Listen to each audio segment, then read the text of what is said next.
Chapter 3384. Master, the sea breeze is a little strong. I'm worried that you'll catch a cold. The child was indifferent. After Lisa draped it over him, he raised his hand and tightened his collar slightly. However, he continued to stare at the sea in silence. Some time ago, Gong Xiaoying arranged for him to recuperate on this private island. The seaside was warm all year round and was very conducive to recuperation. On one hand, it was to avoid being noticed. Gong Jia often went in and out of the headquarters. If he was left in the Gong family, it was inevitable that news would leak out. On the other hand, it was mainly to recuperate his body. Alice said that recuperation required a relatively quiet environment. Gong Xiaoying thought of this and arranged for Lisa to stay by his side to protect him 24/7. When Lisa found out that she had a new master and came to his side, she was a little surprised. It was him. Although his name had changed and he was no longer Yu, but Gong Fan, his personality seemed to be very different from before. When he woke up, he liked to stand by the sea and gaze at the sea. No matter what she said, he was never stingy with a word of agreement. When he was still called Yu, although he sometimes showed maturity that did not match his age, most of the time, he was still as innocent and naive as a child. However, now that he had become Gong Fan, he had become a person that she could not see through. He did not speak often. At most, he would speak less than 10 sentences a day. He was concise and to the point. However, after spending some time together, they had developed some tacit understanding. Sometimes, she could understand what he meant with just one look. He would only say something once. If she could not hear it clearly, he would not repeat it a second time. When he came to this island, other than cooperating with Alice's treatment, he was very punctual with his 4 meals a day. Every morning at 7 o'clock, he would wake up naturally. When he woke up, he would walk around the beach and then return to the study room to read for the entire morning. After lunch, he would go to the medical center for a checkup. His physical condition was very bad. After a period of recuperation, his various functions had been improved and optimized. Sometimes, when Alice was not on the island, he would enter the laboratory in the afternoon to study quantum transmission. At night, after dinner, he would go to bed early to rest. Lisa knew very well that his silence was not only because he was cold, but also because many of his memories had been sealed away. As a result, his mind sometimes went blank. The only thing that left a deep impression on him was the Heavenly Eye project. Normally, he would lock himself in the laboratory and constantly check the formulas. Sometimes, she would walk in and accidentally see him leaning over the table, breathing lightly. When she saw this, her heart ached a little, but there was nothing she could do. She knew that it was Gong Xiaoying's order that Alice sealed his memories. He was arranged to stay on this island, and she dutifully protected him. Master, the wind is getting stronger. Let's go back, she whispered beside him. Gong Fan didn't say anything. His back didn't move at all. His skin was almost numb from the cold sea wind, but even he himself didn't know what he was waiting for by the seaside so stubbornly. The temperature gradually dropped, and the cold wind was bone-chilling. He suddenly turned around expressionlessly and walked towards the villa. Lisa immediately followed behind him. Chapter 3385. Xiao Bao had always been troubled by one thing. That was, his mother didn't seem to be very happy staying in the Gu family. Chu Ho settled down in the Gu family. In fact, she didn't want to stay here. The huge Gu family was more like a prison to her, completely restricting her freedom. However, she had no choice but to stay here because of Xiao Bao. She couldn't leave him. He was her only support. Therefore, even if it was for Xiao Bao, she had no choice but to stay in the Gu family. Gu Jinglian sent a maid to serve her. In ancient times, this would be considered a personal maid. However, Chu Ho knew that this maid was staying by her side. On the surface, it looked like she was taking care of her daily life, but in fact, she was monitoring her in disguise. Gu Jinglian seemed to value Xiao Bao very much. This was beyond her expectations. Based on her understanding of Gu Jinglian, this man was a typical man who didn't believe in marriage. He didn't think much of women and children. He didn't seem to care much about descendants. It wasn't as if there weren't women who used all kinds of methods to get pregnant with his child and climb up the social ladder. However, Gu Jinglian was very vigilant about this matter, so no accidents had ever happened. She was probably the only exception. The maid who served her was called Jian Jun. She wasn't an ordinary maid. Chu Ho had seen the lines on her arms by chance, and knew that she must be a woman who knew martial arts. Therefore, she wasn't close to Jian Jun.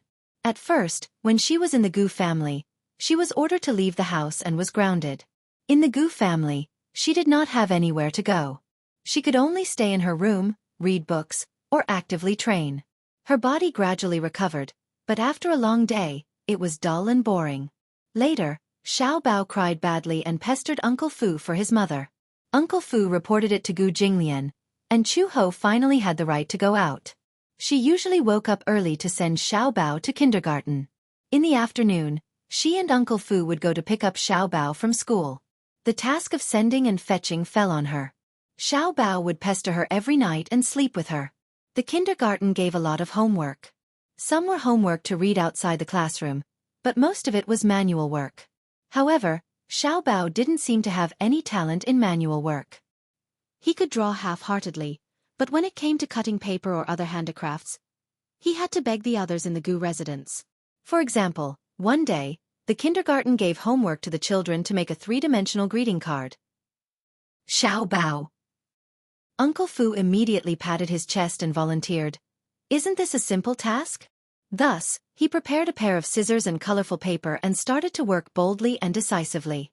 Half an hour later, Uncle Fu presented his work to Xiao Bao as if he was presenting a treasure. Xiao Bao looked at the messy mess and wanted to cry.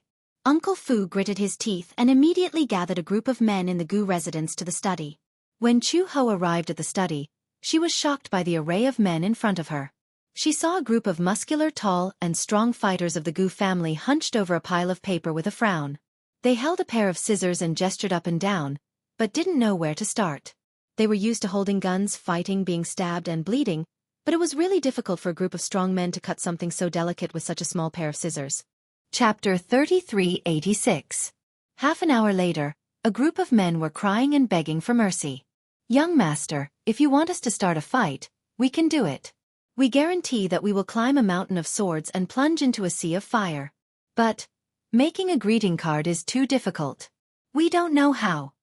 Xiao Bao said angrily. Who wants you to fight and kill? It's just a simple manual task. Can't you do it? We really don't know how to do it. Yeah. This is much harder than beating people up.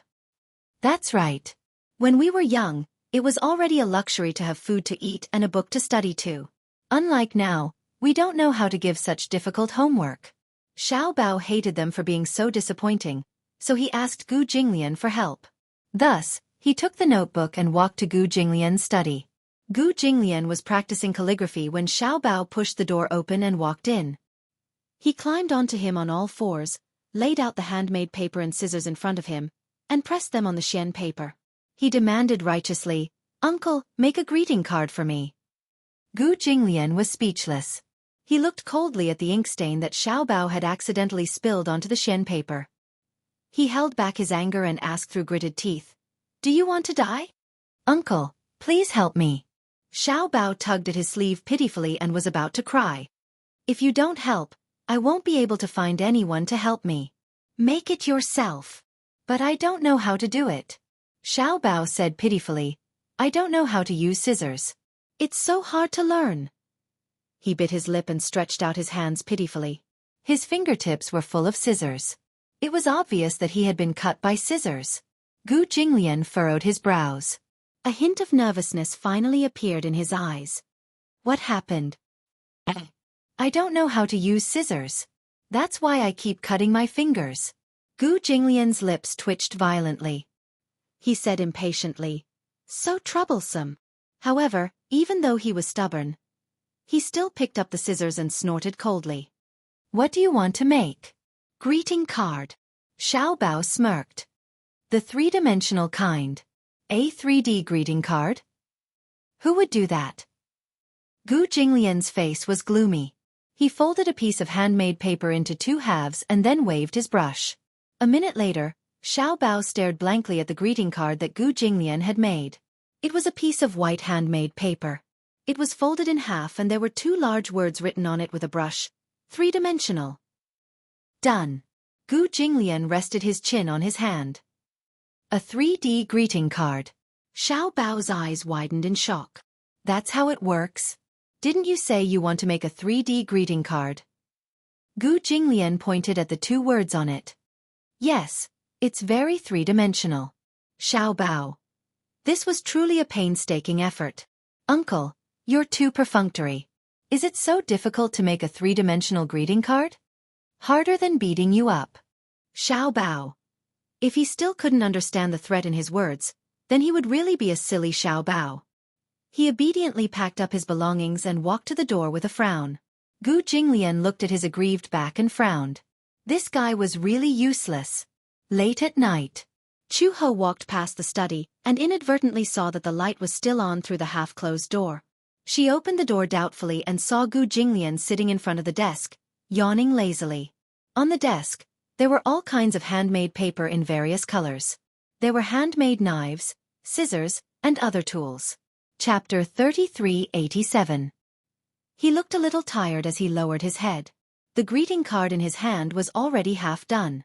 After Xiao Bao fell asleep, Uncle Fu came to tell him that Xiao Bao was crying because of the greeting card. Gu Jinglian secretly scolded him for being a good-for-nothing for crying over such a small matter. He ordered Uncle Fu to prepare the handmade paper. After studying it for a while, he began to work seriously. Actually, the three-dimensional greeting card was not difficult, but he did not have the patience to do so. However, a certain man had always had a sharp tongue. When Xiao Bao cried, his heart softened. He did not say anything on the surface, but secretly started working at night while the little guy was asleep. The principle of the three-dimensional greeting card was very simple, but it required a lot of patience to work on it. The details were extremely complicated. If he was careless, he would fail at the last step. He followed the tutorial provided by Uncle Fu and finished the back. Then, he used a pen to outline the lines on the drawing and used a handmade knife to cut it bit by bit. Chu Ho stood at the door and watched silently. She could not believe that this man had such patience. He had always valued time like gold and had always been stingy with wasting time on meaningless things. She did not expect that he would be so serious about dealing with Xiao Bao's handiwork. He seemed to be so focused that he did not even notice Chu Ho standing at the door. Chu Ho was a little curious about what he was doing, so she slowly walked into the study. The sudden footsteps finally startled him. Gu Jinglian looked up and met her inquisitive gaze. What's wrong? He raised his eyebrows expressionlessly. You're still awake. Aren't you awake too? Chu Ho walked coldly to the desk. Before she could take a closer look, Gu Jinglian casually hid the greeting card and looked at her vigilantly. What are you looking at? I'm looking at what the greeting card you made looks like. I didn't make it. Gu Jinglian said stubbornly. Uncle Fu made it. Then let me see what Uncle Fu's greeting card looks like. Get lost. What? Are you shy? Chu Ho smiled and said, Indeed, with your temperament, I don't think you have the patience to deal with a kindergarten's manual work. I told you to shut up. Didn't you hear me? Chu Ho reached out and pushed his arm away. Gu Jinglian blocked her hand with a backhand. You won't let me see, but I insist on seeing. Chu Ho's other hand also reached for the handmade greeting card that he was blocking. Gu Jinglian snorted coldly, grabbed her wrist, and fiercely swung it away. You dare? Back and forth, the two of them had already exchanged 3 to 4 rounds of blows. Chu Ho was skilled in martial arts, but Gu Jinglian was no pushover either. His skills were definitely above hers, so he was able to block her attack in an instant. My patience is limited, so, Gu Jinglian said coldly, don't test my patience again. Chu Ho snorted disapprovingly. It's probably because it's ugly. Gu Jinglian was speechless. It's fine if you don't want to see it. I'm not interested anyway. After Chu Ho said that, she left the room without looking back. Gu Jinglian stared at her back view. This woman was getting more and more brazen. The next day, when Xiao Bao woke up, there was a greeting card on the bedside table. He rubbed his eyes and opened it curiously. However, when he opened the card, he saw a 3-dimensional cartoon cat coming into his view. Wow! Chapter 3388. Xiao Bao exclaimed in surprise. He was pleasantly surprised. The cat's scissors were lifelike. The corners and the details were exquisite without a trace of coarseness. The cat's expression was lazy and cute, and its big eyes were lively and charming. Was this a three-dimensional greeting card? However, who was the one who did it? And who secretly put it on his bed? Could it be Uncle Fu? Xiao Bao put on his clothes and took the card to Uncle Fu. He asked excitedly, Uncle, did you make this? Uncle Fu looked down at the card in his hand and smiled knowingly. He nodded. Yeah. What do you think? Do you like it? Xiao Bao nodded excitedly. Yeah. I like it very much. I didn't expect Uncle Fu to make such a beautiful greeting card.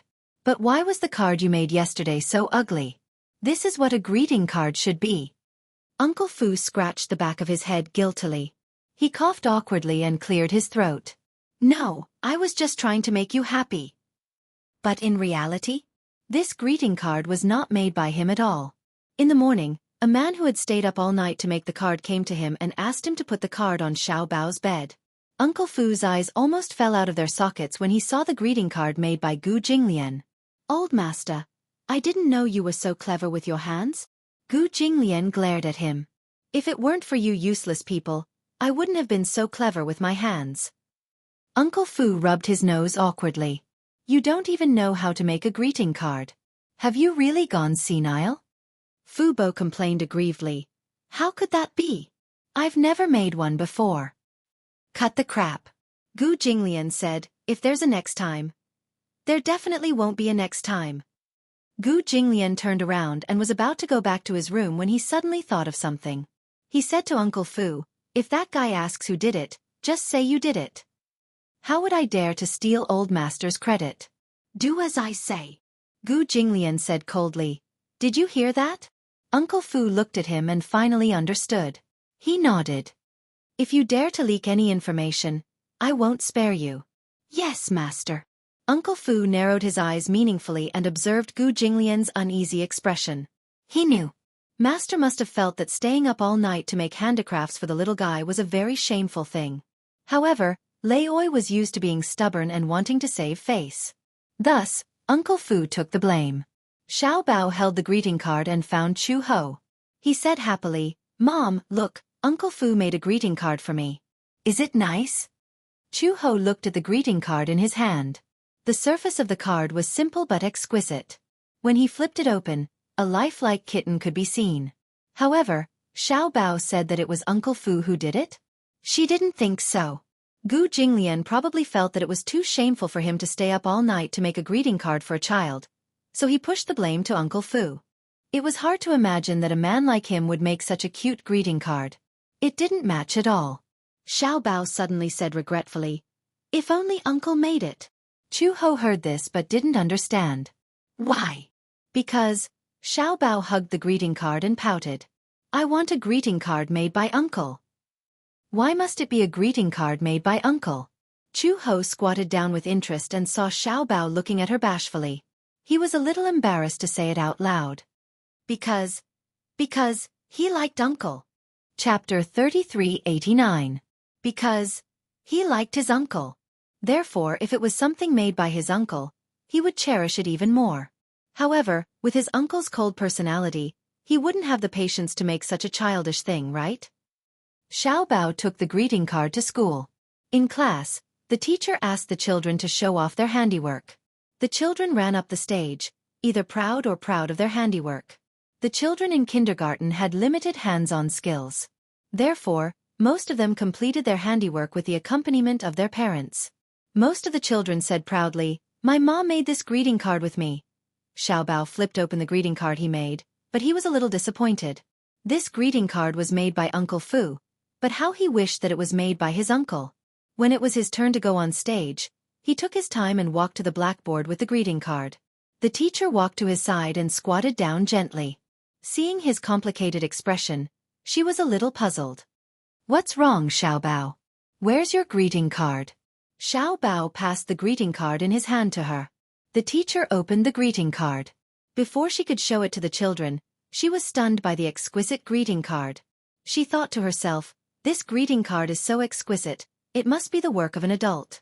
How can a child be so good at hands-on work? Just by looking at the edges and corners, which were so smooth that there were no flaws, she knew that the parent must have put in a lot of effort to make this. The teacher immediately spread out the greeting card and showed it to the other children. There was an exclamation from below the stage. This made Xiao Bao feel very proud. When the children on stage before him showed their greeting cards, there weren't so many exclamations. This showed that his greeting card was very beautiful. What a cute kitten. This is the most beautiful greeting card I've ever seen. The teacher was even more suspicious. She even suspected that the greeting card was bought. However, upon closer inspection, she realized that every stroke was hand-pasted. Even the color was painted on with a marker pen. It must have been done by the parent. However, even though she was well aware of it, in order to take care of the child's feelings, she still asked, "Who made this card with you?" Xiao Bao opened his small mouth and was just about to say the words, "Uncle Fu," when he looked at the little guys sitting below the stage. They all stared at him with their eyes wide open and were extremely curious. He suddenly swallowed the words, "Uncle Fu." He hesitated and fiddled with his fingers. He was a little unwilling, and his eyes couldn't help but redden. He was really envious. His friends were all accompanied by their parents, but for him, it was Uncle Fu who made it.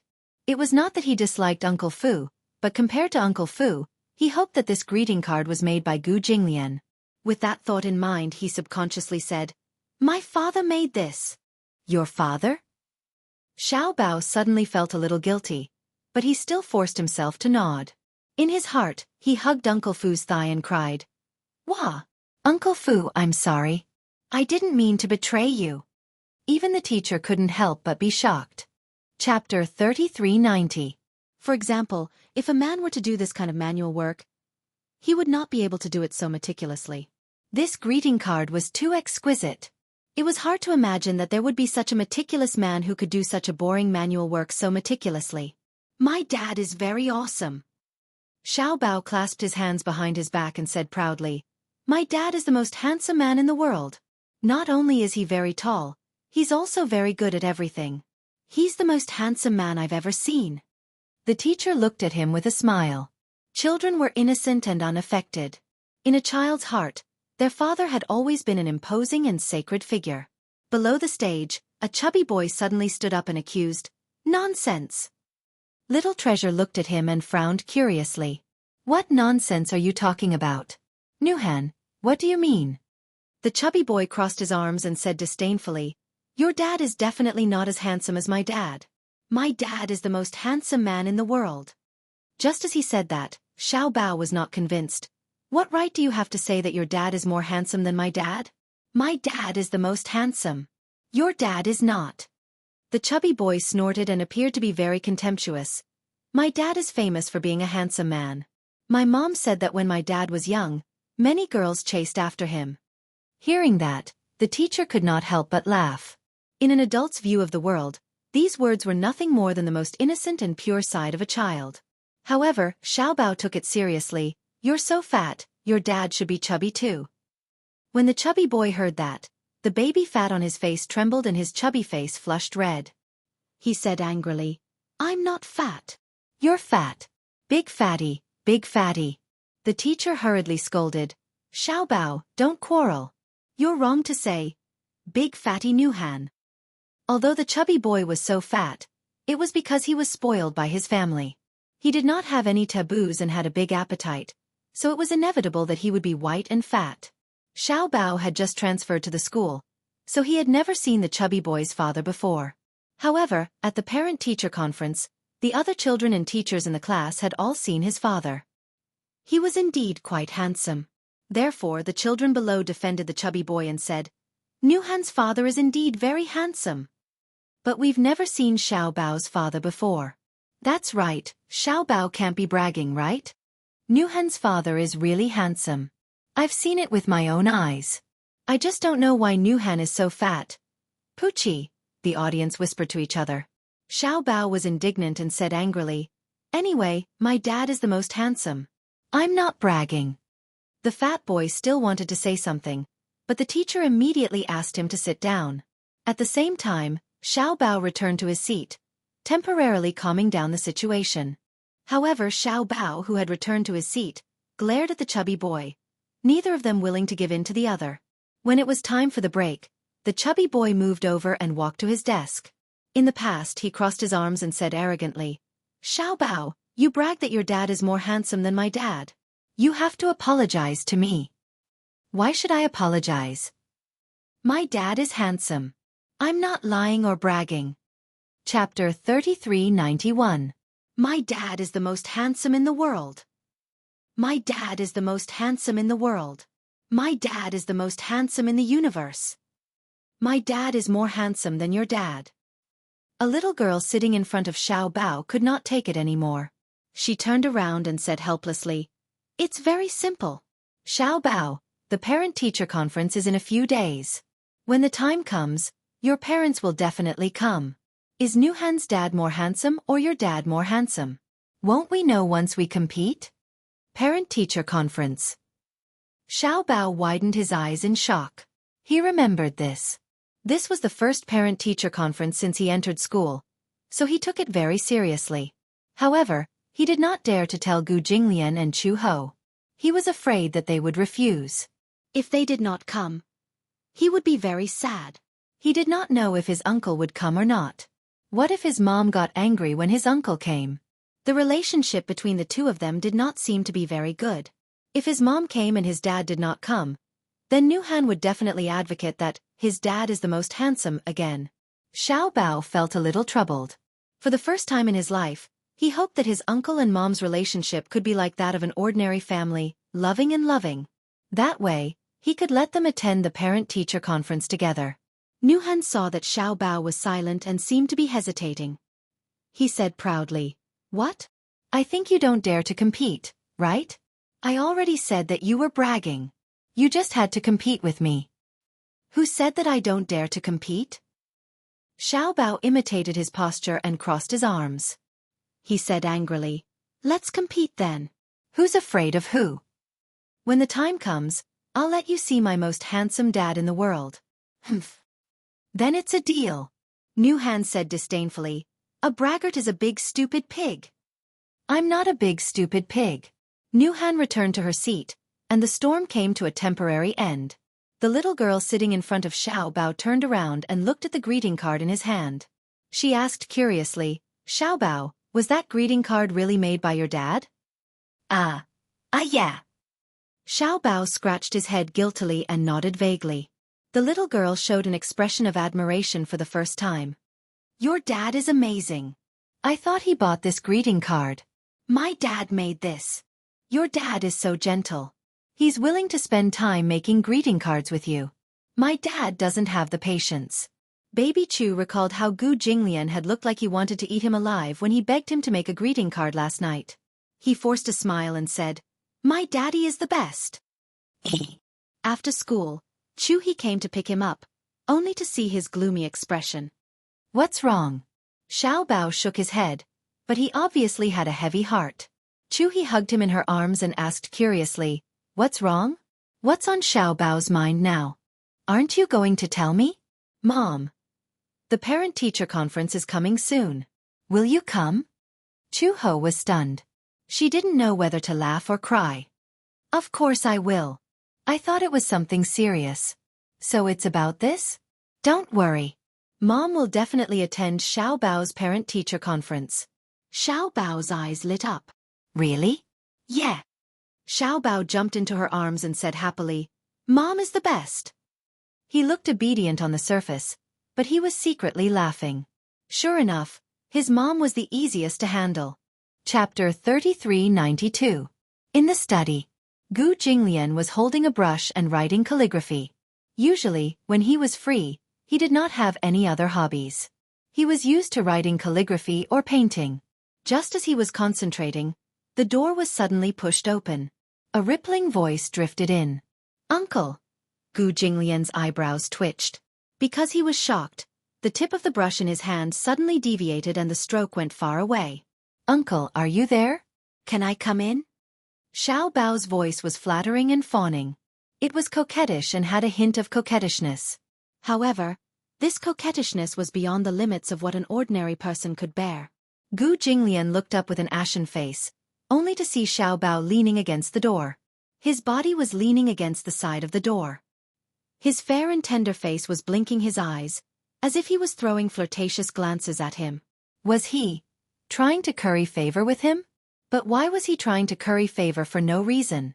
What's the matter? There's something I want to tell you. Gu Jinglian raised his guard and snorted coldly. Come in. He removed the failed brush and ink, laid out a new layer of rice paper, dipped the brush in ink, and picked up the brush again. He had just written a line when he saw from the corner of his eye that Xiao Bao had received approval. Like a shy little girl, he used his sleeves to cover half of his face and moved shyly into the study. The corners of Gu Jinglian's eyes twitched violently. He put down the brush and sized him up calmly. He had a feeling that this guy was a little abnormal today. Xiao Bao ran in front of him with small, quick steps. He curtsied and even imitated a proper greeting. Greetings, uncle. Gu Jinglian snorted coldly. You may rise. Xiao Bao stood up. His clear eyes were bright and clear. He blinked lightly and threw a flirtatious glance at Gu Jinglian. Uncle, there's something I don't know if I should discuss with you. Gu Jinglian narrowed his eyes. Why did this guy suddenly speak in such a genteel manner? Had he been watching period dramas these days? Speak. This is what happened. Xiao Bao cleared his throat and said, The teacher gave us homework yesterday. With the help of Mom and Dad, we finished a greeting card. Isn't the greeting card completed? Xiao Bao complained bitterly, but that card was made by Uncle Fu, not you. Gu Jinglian's expression turned cold. Xiao Bao continued, feeling wronged. The other kids in the class are all accompanied by their parents. And then? Xiao Bao blinked and said cutely, However, if you feel guilty towards me, it's okay. There's still a chance to make it up to you. Compensation. To hell with it. He had stayed up all night to make a greeting card for him, and now he wanted him to compensate him? Compensate for what? It's like this. Xiao Bao rested his chin on the table, his two little paws holding the corner of the desk, and said with a smile, Soon, the kindergarten will hold a parent-teacher meeting. About this? Gu Jinglian said lightly, Let Uncle Fu accompany you. Why? Xiao Bao almost exclaimed. No. Why do you want Uncle Fu to accompany me? Gu Jinglian raised his eyebrows. Why? You want me to accompany you? Yeah. Xiao Bao nodded vigorously. Yes. Gu Jinglian said, I don't have time. You're lying. Xiao Bao said in an extremely aggrieved tone, You have so much time every day. Why can't you go to the parent-teacher meeting? Gu Jinglian said coldly, I'm bored. Whoosh. Chapter 3393. Xiao Bao clutched his chest sadly. He pointed at him with a trembling little finger and said pitifully, Bored? Let Uncle Fu go with you. Gu Jinglian picked up the weasel brush and dipped the tip of the brush in ink to lightly tap the tip of Xiao Bao's nose. A black dot the size of a bean instantly appeared on the originally fair tip of his nose. A hint of a smile finally appeared on the man's cold and elegant face. His gaze fell on the Xian paper again as he said mildly, You can discuss this matter with Uncle Fu. Xiao Bao suddenly ran to his side. His two little hands balled into fists as he gently knocked on his thigh and massaged him from time to time, trying to please him in every possible way. Even if you're bored, you should still go. As he said this, he ran to his side again. His two little hands worked strenuously to massage his shoulders as he said energetically, Go! Go! He narrowed his eyes. I'm not free. Xiao Bao said bitterly, Daddy and Mommy will always go to a child's parent-teacher conference. Uncle Fu isn't my daddy. Gu Jinglian was stunned. His heart was actually touched by this resentful remark. He looked up and his gaze fell on Xiao Bao. He saw him lying on his thigh, fiddling with his fingers aggrievedly. From time to time, he would look at him angrily, obviously sulking. Gu Jinglian suddenly snorted meaningfully. Haven't you always called me uncle? Xiao Bao was speechless. How can uncle go to your parent-teacher conference? Xiao Bao was speechless. Gu Jinglian picked up the brush and wrote a few more strokes. Unless you change to calling me daddy, I won't go. He knew very well that Xiao Bao would never change to call him daddy. This was because this little guy seemed to be very sensitive to Chu Ho's feelings. Although this little guy was young and clumsy in everything he did, his ability to read people's expressions was very good. It seemed that because of Chu Ho, even though he knew that he was his father, he found it difficult to change the way he addressed him and call him daddy. Daddy! Xiao Bao straightened his head and called out. Gu Jinglian's hand trembled, and the ink under his hand became distorted. He looked up in disbelief and frowned with a complicated expression, only to see little Treasure lying in front of the table with an excited expression. If he had a tail, he would definitely be like an enthusiastic puppy, wagging his tail continuously. If I call you Daddy, will you attend my parent-teacher conference? Xiao Bao. The corners of Gu Jinglian's lips twitched violently. When did this rascal become so unprincipled? He thought his mouth was Smouth's mouth. He didn't expect him to change. How much did this guy want him to attend the parent-teacher conference? Gu Jinglian put down the weasel brush and lazily rested his chin on his hand. He said slowly, "Since you want me to go so badly, then I'll spare half a day." Half a day isn't enough. The parent-teacher conference takes a whole day. Gu Jinglian was speechless. So troublesome? Okay. It's rare. This parent-teacher conference is very, very important to me. Xiao Bao swayed his little butt and put his palms together to beg him, looking very sincere. It was as if this parent-teacher conference was really important to him. Why? Because, just as he was about to say it, he suddenly thought of something. Xiao Bao suddenly pursed his little mouth awkwardly and said, "It's a secret." He couldn't tell him whose father was more handsome. Chapter 3394. If he didn't go, those kids would say that he was bragging. But he clearly wasn't bragging. If he went to the parent-teacher conference, those kids would be shocked. Gu Jinglian reluctantly agreed. "I'll make an exception this time. There won't be a next time." Okay. Xiao Bao wagged his tail in joy and then said to him, "Then you and my mom will go together." Gu Jinglian narrowed his eyes when he heard this. "What? Both of you?" Xiao Bao saw his serious expression and suddenly felt uneasy. "Both of you and my mom will go together. If she goes, there's no need for me to go." Gu Jinglian said coldly. "Why? One person is enough to go to the parent-teacher conference." Xiao Bao puffed up his cheeks and glared at him angrily. He was obviously really sad. He stomped his feet in anger and said gloomily, "I hate uncles the most." After saying that, she wiped her tears and ran away. Even though she ran far away, her miserable cries still echoed in the long corridor. Gu Jinglian's eyelids suddenly twitched violently. The next day, Xiao Bao arrived at the kindergarten. Early in the morning, he saw a group of children gathered together and excitedly passing around something that looked like a photo. Xiao Bao stuffed his little school bag under the table and sat down gloomily. He rested his chin on his hand and looked out of the window in a daze. When the chubby boy saw him, he immediately snatched the photo back from the child's hand. He walked to Xiao Bao's side and waved the photo in front of him. Xiao Bao looked away uninterestedly, his attitude cold. Last night, he cried himself to sleep under the blanket. When he woke up, his eyes were a little swollen. When Chu Ho asked, he only said perfunctorily that he didn't sleep well. However, only God knew how sad he was when Gu Jinglian said that he wasn't going to attend the parent-teacher conference. The chubby boy said, "I'll show you how handsome my dad is." At the side, a group of children gathered around and chattered, "I think Nuhan's father is more handsome than many of the celebrities on TV. It's such a pity that you're not a star." Exactly. If you become a celebrity, you'll definitely earn a lot of money. The fat boy turned around and said disapprovingly, "Humph.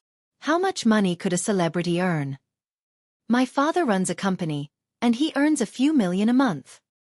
Wah! The group of little fellows exclaimed in surprise. They were all envious of him. Nuhan's father is handsome and owns a company. He's really amazing. Xiao Bao took the photo from the fat boy's hand and glanced at it. The man in the photo was very young. The background was at the entrance of a university. He was wearing a scholar's uniform. His face was indeed somewhat handsome. However, compared to Gu Jinglian, the difference was like heaven and earth.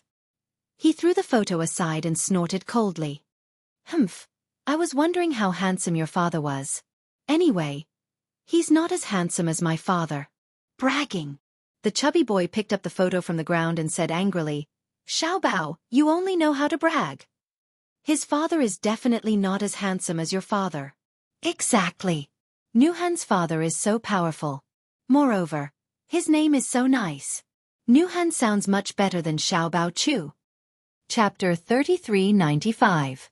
When Xiao Bao heard this, he suddenly stood up agitatedly. Who said that my name is unpleasant? Xiao Bao was named by my mom. I like the name Xiao Bao.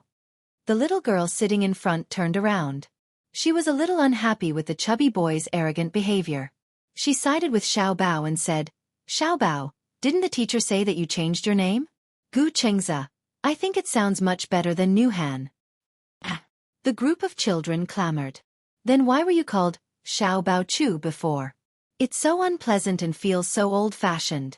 Because Mom said that I was her precious baby. So I named myself Xiao Bao. Then why did you change your surname to Chu and change it to Gu now? Chu is my mom's surname. Wah. Then why did you take your mom's surname? Could it be? A child laughed and said, Your mom remarried with you, right?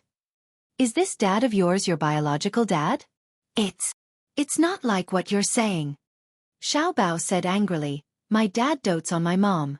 That's why he let me take my mom's surname from the beginning. So that's how it is. This reason seemed to be convincing. A child asked, Xiao Bao, do you have a picture of your dad? Xiao Bao said guiltily, No. The chubby boy said mockingly, He wouldn't dare to take it out. That's not it. Xiao Bao, when it's the parent-teacher conference, your dad will definitely come. When that time comes, won't you see Xiao Bao's dad? Don't make a fuss. The little girl in front tried her best to defend Xiao Bao. Xiao Bao looked at her gratefully and said with a smile, Thank you, Shang-er. Shang-er smiled sweetly and held her hand. It's okay, we're friends. I believe everything Xiao Bao says. Xiao Bao suddenly felt a little uneasy.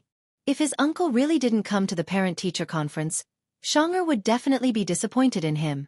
The bell rang, and the teacher walked into the classroom. The children returned to their seats, but Xiao Bao was lost in thought. After returning home from school, Little Treasure returned to his room and sat in front of his desk with a frown on his face. Chu Ho walked over and checked the homework assigned by the teacher for him. Seeing his disappointed face, he could not help but feel strange. What happened? She felt strange. You don't seem happy these 2 days. Xiao Bao looked at her, but looked like he wanted to say something, but hesitated. Chu Ho asked him again and again before he finally told him the truth. In class, the chubby boy had always been at odds with him, always going against him. However, there was indeed some conflict between the two children. Sitting in front of Xiao Bao was Shang-er. She was the prettiest and freshest girl in the class. Many boys in the class liked to get close to her. The chubby boy was no exception. Originally, Shang-er was the chubby boy's deskmate. However, boys of this age would mostly use tricks to attract girls' attention. They would bump into her from time to time in class, and sometimes they would secretly pull her hair. Shang-er was tired of him and wanted to change seats. Shang-er raised her hand and said that she did not want to be Nu Han's deskmate. Thus, the teacher moved her to sit in front of Xiao Bao. Xiao Bao was a gentlemanly child. He was very polite and was very popular with the girls in the class.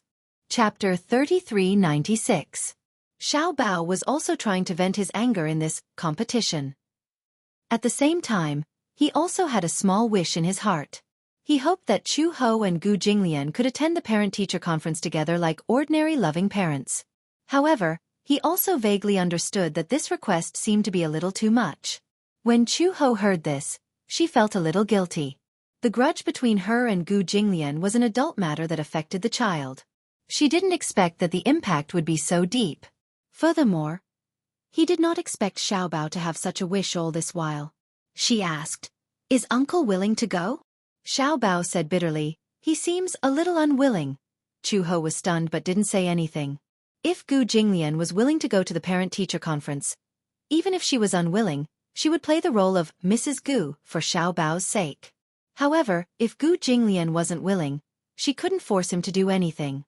At night, Gu Jinglian was sitting in the study reading a book. Uncle Fu walked in and helped him put away the ink, paper, and inkstone. Is that guy asleep? Fu Bo nodded. She cried for a while and fell asleep with Red Lotus. Cried. Gu Jinglian looked up with a puzzled expression. What's the matter now? It's about the parent-teacher conference. Gu Jinglian was a little puzzled. It's just a parent-teacher conference. Why does he care so much? Uncle Fu cleared his throat and coughed. According to the little guy, he made a bet with a boy in class. A bet? Yes. Xiao Bao said that the boy wanted to compete with him to see whose father is more handsome. Gu Jinglian was speechless. So this was the reason? He was speechless. Old master, why don't you spare a day to accompany the little guy to the parent-teacher conference? Gu Jinglian said in a low voice. You know that I can't show my face easily. Uncle Fu was put in a difficult position. Indeed. With old master's status, it was indeed not easy for him to appear in public. When he went out, he was accompanied by a group of bodyguards. It was not for the sake of appearances, but because with his identity, if he appeared in public, it would be easy for other forces to assassinate him. The Gu family had a reputation and prestige in the capital. Although they had cleaned up some of their businesses over the years, they were still the most prosperous family in the underworld. A tall tree attracts the wind, and it's lonely at the top. Every trip was accompanied by the danger of being assassinated. Therefore, when Gu Jinglian went out, he was always accompanied by more than 10 bodyguards. If such a large group appeared on campus, it would inevitably be inappropriate. But the little guy cried for a long time, as if he was very sad. Even I felt sad when I saw that. Uncle Fu nagged. It's only a day. When the time comes, I will send people to ambush in the dark to protect old master. Moreover, if Red Lotus is by your side, you can pretend to be husband and wife with her. If you meet with an accident, she can protect you with her skills. I'm not worried about myself. Gu Jinglian put down his book and said coldly, I'm afraid that the child will be hurt. Don't worry about that. I will send people to clear the area in advance. I will send people to patrol a few miles around the school. Okay. Gu Jinglian said lightly, then you can arrange it for me.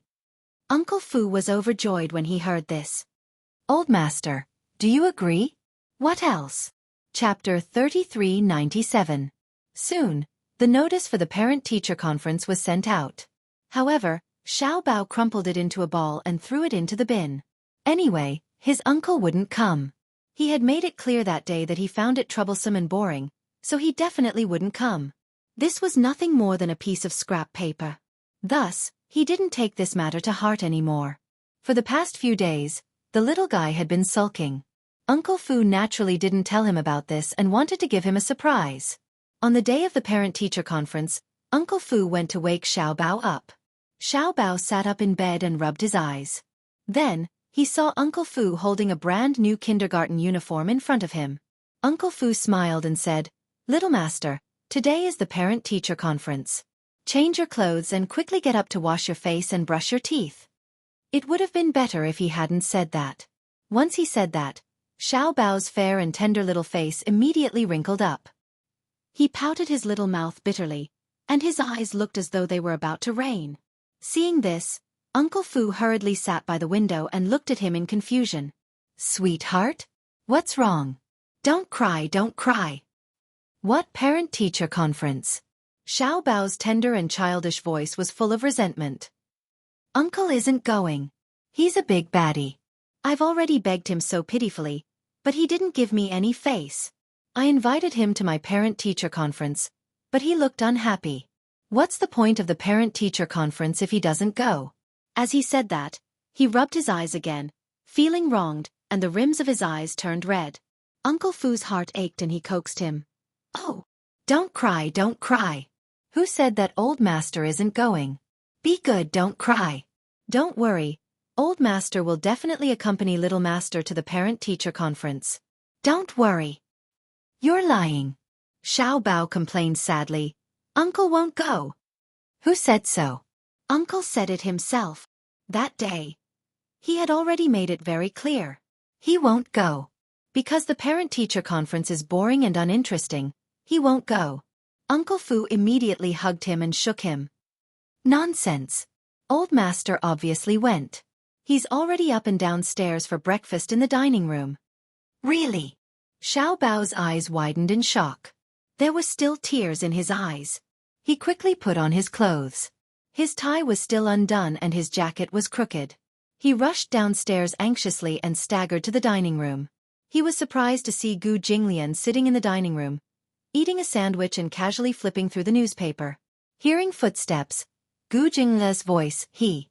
Xiao Bao's lips suddenly trembled violently.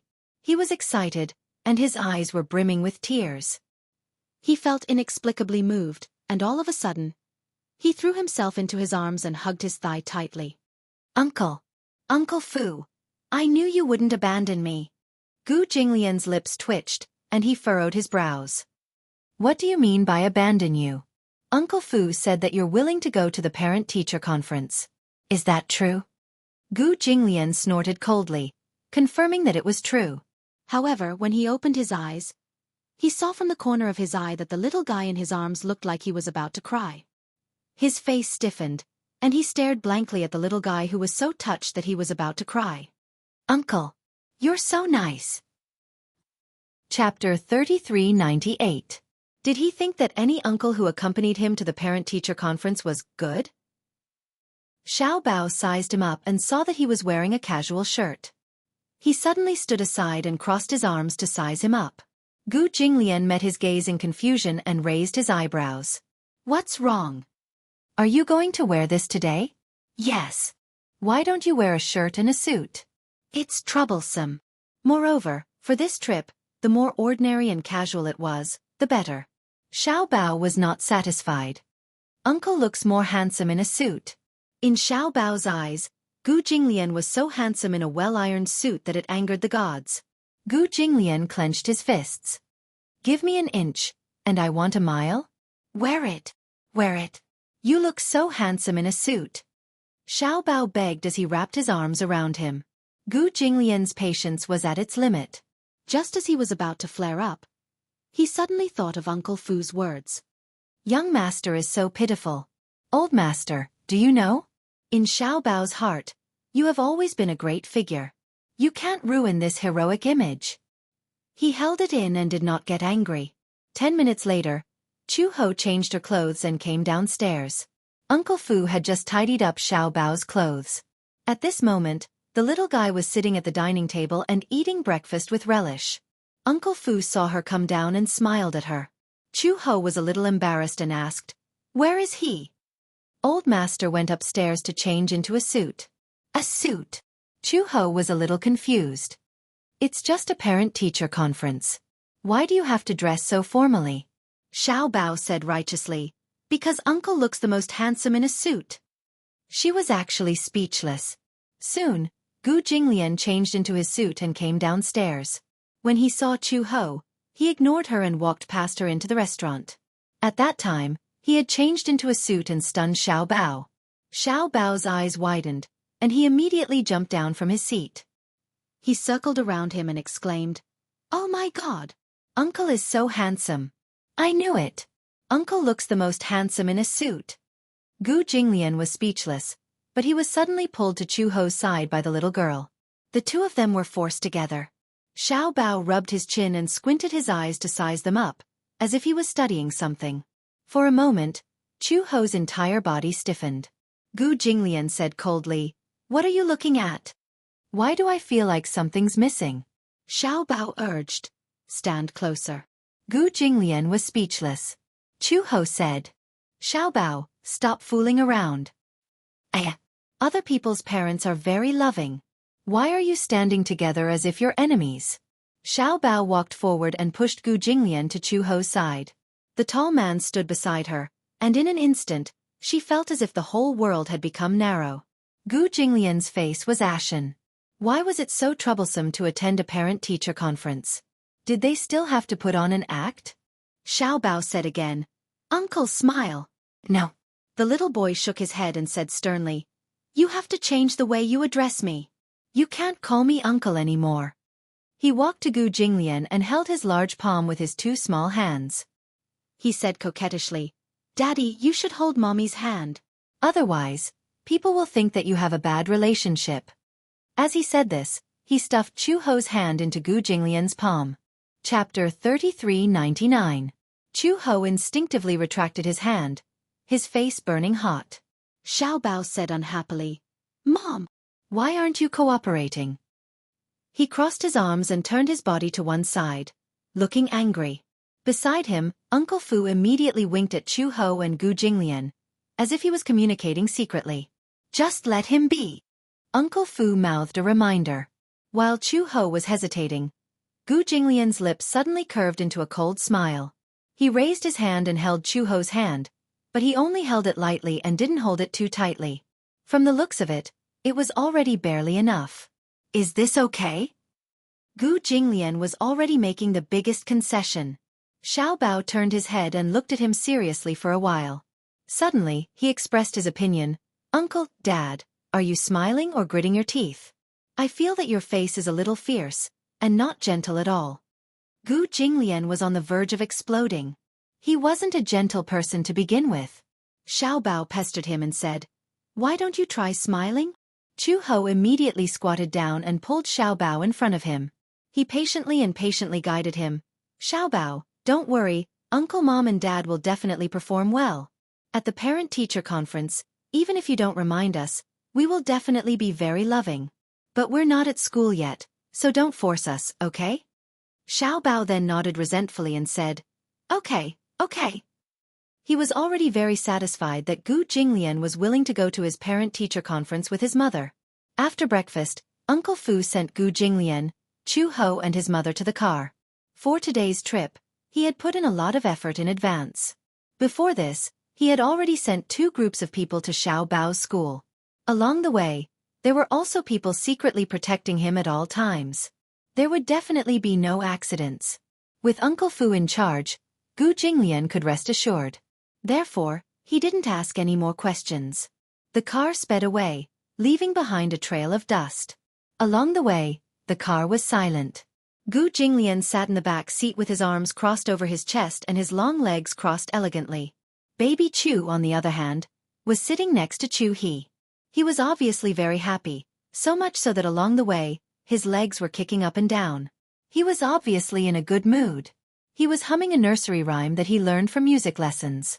His head was swaying back and forth, and he was in high spirits. Chu Ho saw that he was very happy, and his heart relaxed a little. She looked up, but her gaze inadvertently met with the man sitting opposite her. Gu Jinglian's posture was relaxed. He leaned lazily against the back of the seat, but his cold gaze fell on her. She couldn't help but shudder. She turned her eyes slightly. Somehow, she felt that his gaze on her was like a sharp thorn in her back. It was already late when they arrived at the entrance of the kindergarten. There were all kinds of expensive cars parked at the entrance. All the students who enrolled in this kindergarten came from extraordinary families. They were either rich or respectable. The car stopped steadily at the entrance of the school. Gu Jinglian carried Xiao Bao and got out of the car.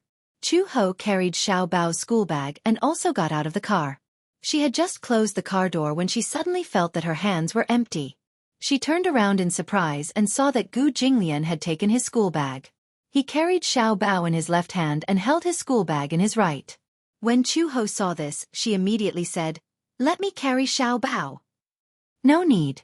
Gu Jinglian turned around and slowly entered the school with the crowd. Chapter 3400. As he passed by, the other students looked at him in surprise as he walked toward the school gate.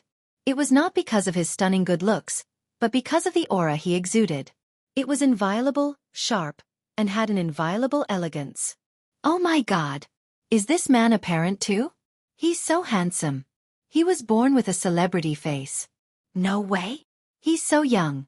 I can't tell that he's already a father. Also, did you notice that he looks like a celebrity? I remember now. Is that celebrity called Gu Xingze? Now that you mention it, I noticed it too.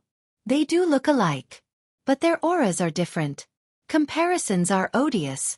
They're both children in the middle class. But look at mine. His belly is so big. A group of people looked at Gu Jinglian's back and whispered among themselves. Chu Ho was stunned for a moment, then followed him nervously. At the school gate, the crowd was surging. Gu Jinglian carried Xiao Bao until they entered the school gate. Then he put Xiao Bao down. At this moment, the parents in the corridor were in a hurry as they followed their children to their respective classes. Xiao Bao was in the first classroom on the 3rd floor. The classes were assigned according to the names of the flowers. He was in the sunflower class, which meant that he was the son of light and the son of heaven. Along the way, it was inevitable that they would be delayed because of the crowd. When Gu Jinglian and Chu Ho followed Xiao Bao to the classroom door, Xiao Bao passed by the window and saw that most of the parents were already seated. He seemed to be a little late. Gu Jinglian saw him standing at the side of the classroom and hesitating to enter. He frowned and asked, "What's the matter?" "We seem to be late," Xiao Bao said awkwardly. "You're going to be late. Why aren't you going in?" Chu Ho urged angrily. This guy was so stupid sometimes that it made people angry. Xiao Bao nodded and ran into the classroom. Standing at the door, he pinched the corner of his shirt and said shyly, "Teacher, good morning." As soon as he finished speaking, he was stunned by the scene before him. In the huge classroom, there was a group of people. Other than him, all the parents of the children had already arrived and were seated. There were 7 rows of tables and chairs in the classroom, and each table had 2 seats. The children sat on the seats while their parents sat beside them, forming a small triangle. However, the funny thing was that because it was a middle shift, the seats were very short. This was just right for children, but for many parents, it was too narrow and short, not to mention Gu Jinglian's imposing height. The fat boy saw him at a glance and suddenly stood up. He said proudly, "Xiao Bao, you're here. Where are your parents?" He was so arrogant that he seemed to be waiting to see him make a fool of himself. Xiao Bao looked beside him and saw a man dressed in a suit. He was dressed very formally, and even his hair was carefully combed. He sat beside the fat boy. He looked young and handsome, and compared to the other parents, he was indeed the one who stood out. When Nuhan's father walked into the classroom just now, he had caused quite a commotion. It was no doubt because among all the children's parents, the fat boy's father was indeed the most handsome. Chapter 34:01. Many of the children were very excited. They surrounded Nuahan's father and looked at him with admiration. Some even said, "Xiao Bao isn't here yet. He must be too embarrassed to come. His father can't be compared to Nuahan's father." That's right. Look at him, he came alone. He was still talking about how handsome his father was. He must be bragging. Nuahan's father is the most handsome. I'm so envious of Nuahan. If only I had such a handsome father. And Nuahan's father is so powerful. I saw his father drive a luxurious car here today. Also, Nuahan's family is very rich. His father's company makes millions every month. Nuahan's face was even more pleased with himself. He crossed his arms and looked at Xiao Bao arrogantly. How is it? He couldn't be compared to him. Now, all the children in the class thought that his father was the most handsome. Let's see what this stupid Xiao Bao can do. The chubby boy provoked him with contemptuous eyes from time to time. Xiao Bao was so angry that his face turned red. The teacher looked at him and asked curiously, "Xiao Bao, where are your parents?" Before Xiao Bao could speak, Gu Jinglian held Chu Ho's hand and walked past the classroom window. His tall and slender figure attracted the attention of all the parents and children in the class immediately. Some of the children stared at him with their eyes wide open. Many of the parents were also shocked. This man was really too tall. Just by looking at him, he was about 1.9 meters tall. They didn't know if it was because of his height, but his aura was intimidating. His every move had the aura of a magnificent army, looking down on all living things. Gu Jinglian and Chu Ho walked to the door and stood behind Xiao Bao. Chu Ho smiled and said, "Hello, teacher." The teacher was stunned. "You are." Without waiting for Chu Ho and Gu Jinglian to introduce them, Xiao Bao immediately said, "Teacher Shui, this is my father and mother." Gu Jinglian responded with a cold smile, appearing polite but indifferent. "Sorry I'm late." Teacher Shui was shocked speechless. When the fat boy saw Gu Jinglian, his mouth opened so wide that he could swallow several eggs. His eyes widened as he stared at Gu Jinglian in disbelief. Were they Xiao Bao's parents? Liar. Impossible. At this moment, the chubby boy was completely stunned by Gu Jinglian's astonishingly handsome appearance. Xiao Bao's appearance belonged to the cute type. Therefore, the chubby boy had imagined what Xiao Bao's parents looked like, but he never would have thought that Xiao Bao's father would be so handsome. Gu Jinglian's facial features were more feminine. His facial features were cold and elegant, but they carried a kind of invasive beauty. However, his facial features were very handsome and upright. He had sword-like eyebrows, phoenix eyes, a high nose bridge, and thin lips. This was a beauty that could destroy the world. It had nothing to do with gender. Even if it was a man, in front of such an arrogant man, they would feel ashamed of their inferiority. This kind of man was not usually seen in real life. He could only be seen on television. However, even Gu Xingze, who was once known as the beauty of the century, would pale in comparison to him. If the two of them stood together, it would be difficult to tell who was better. Chapter 3402. Gu Xingze was a rare beauty in the entertainment industry. It was a pity that he had passed away at such a young age. However, this man's eyes and eyebrows bore some resemblance to Gu Xingze's. The most outrageous thing was that this man was shockingly young. Just by looking at his face, one could tell that he wasn't even 28 years old. And the woman standing next to Gu Jinglian was Xiao Bao's mother.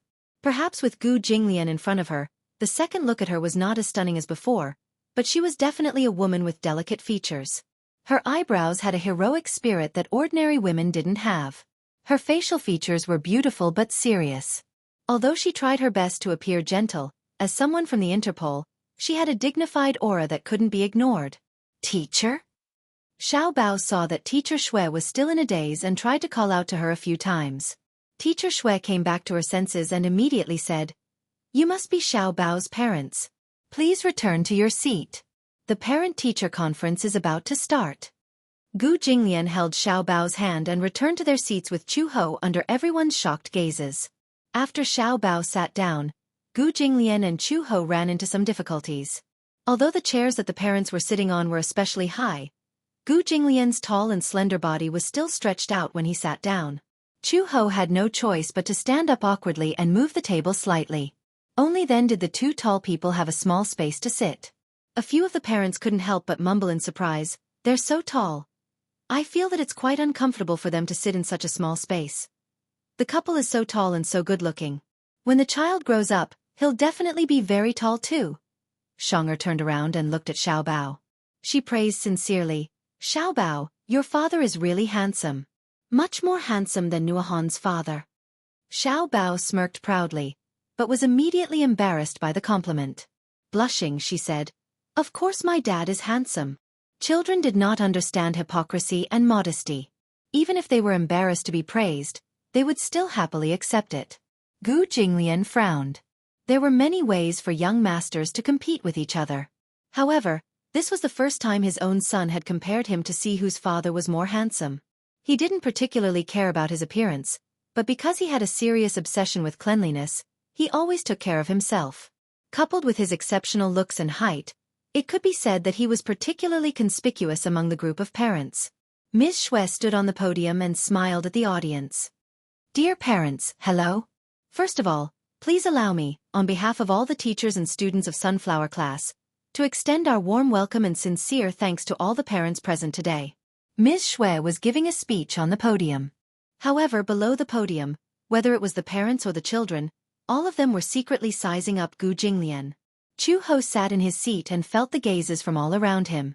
For a moment, he felt as if he was sitting on pins and needles and felt uncomfortable all over. She used to be a criminal police officer. Whether it was in the past or now, she didn't like the feeling of being watched in disguise. Especially Nua Han's father, who kept nagging Gu Jinglian to look in her direction. Chu Ho raised his eyebrows unhappily and followed his line of sight to glare at him. Chapter 3403. Gu Jinglian was speechless. "What kind of game is this? I'm not playing." Chu Ho's eyebrows twitched. Just as he was about to say something, Teacher Shui called out from the podium, "Little you." Clap, clap, clap.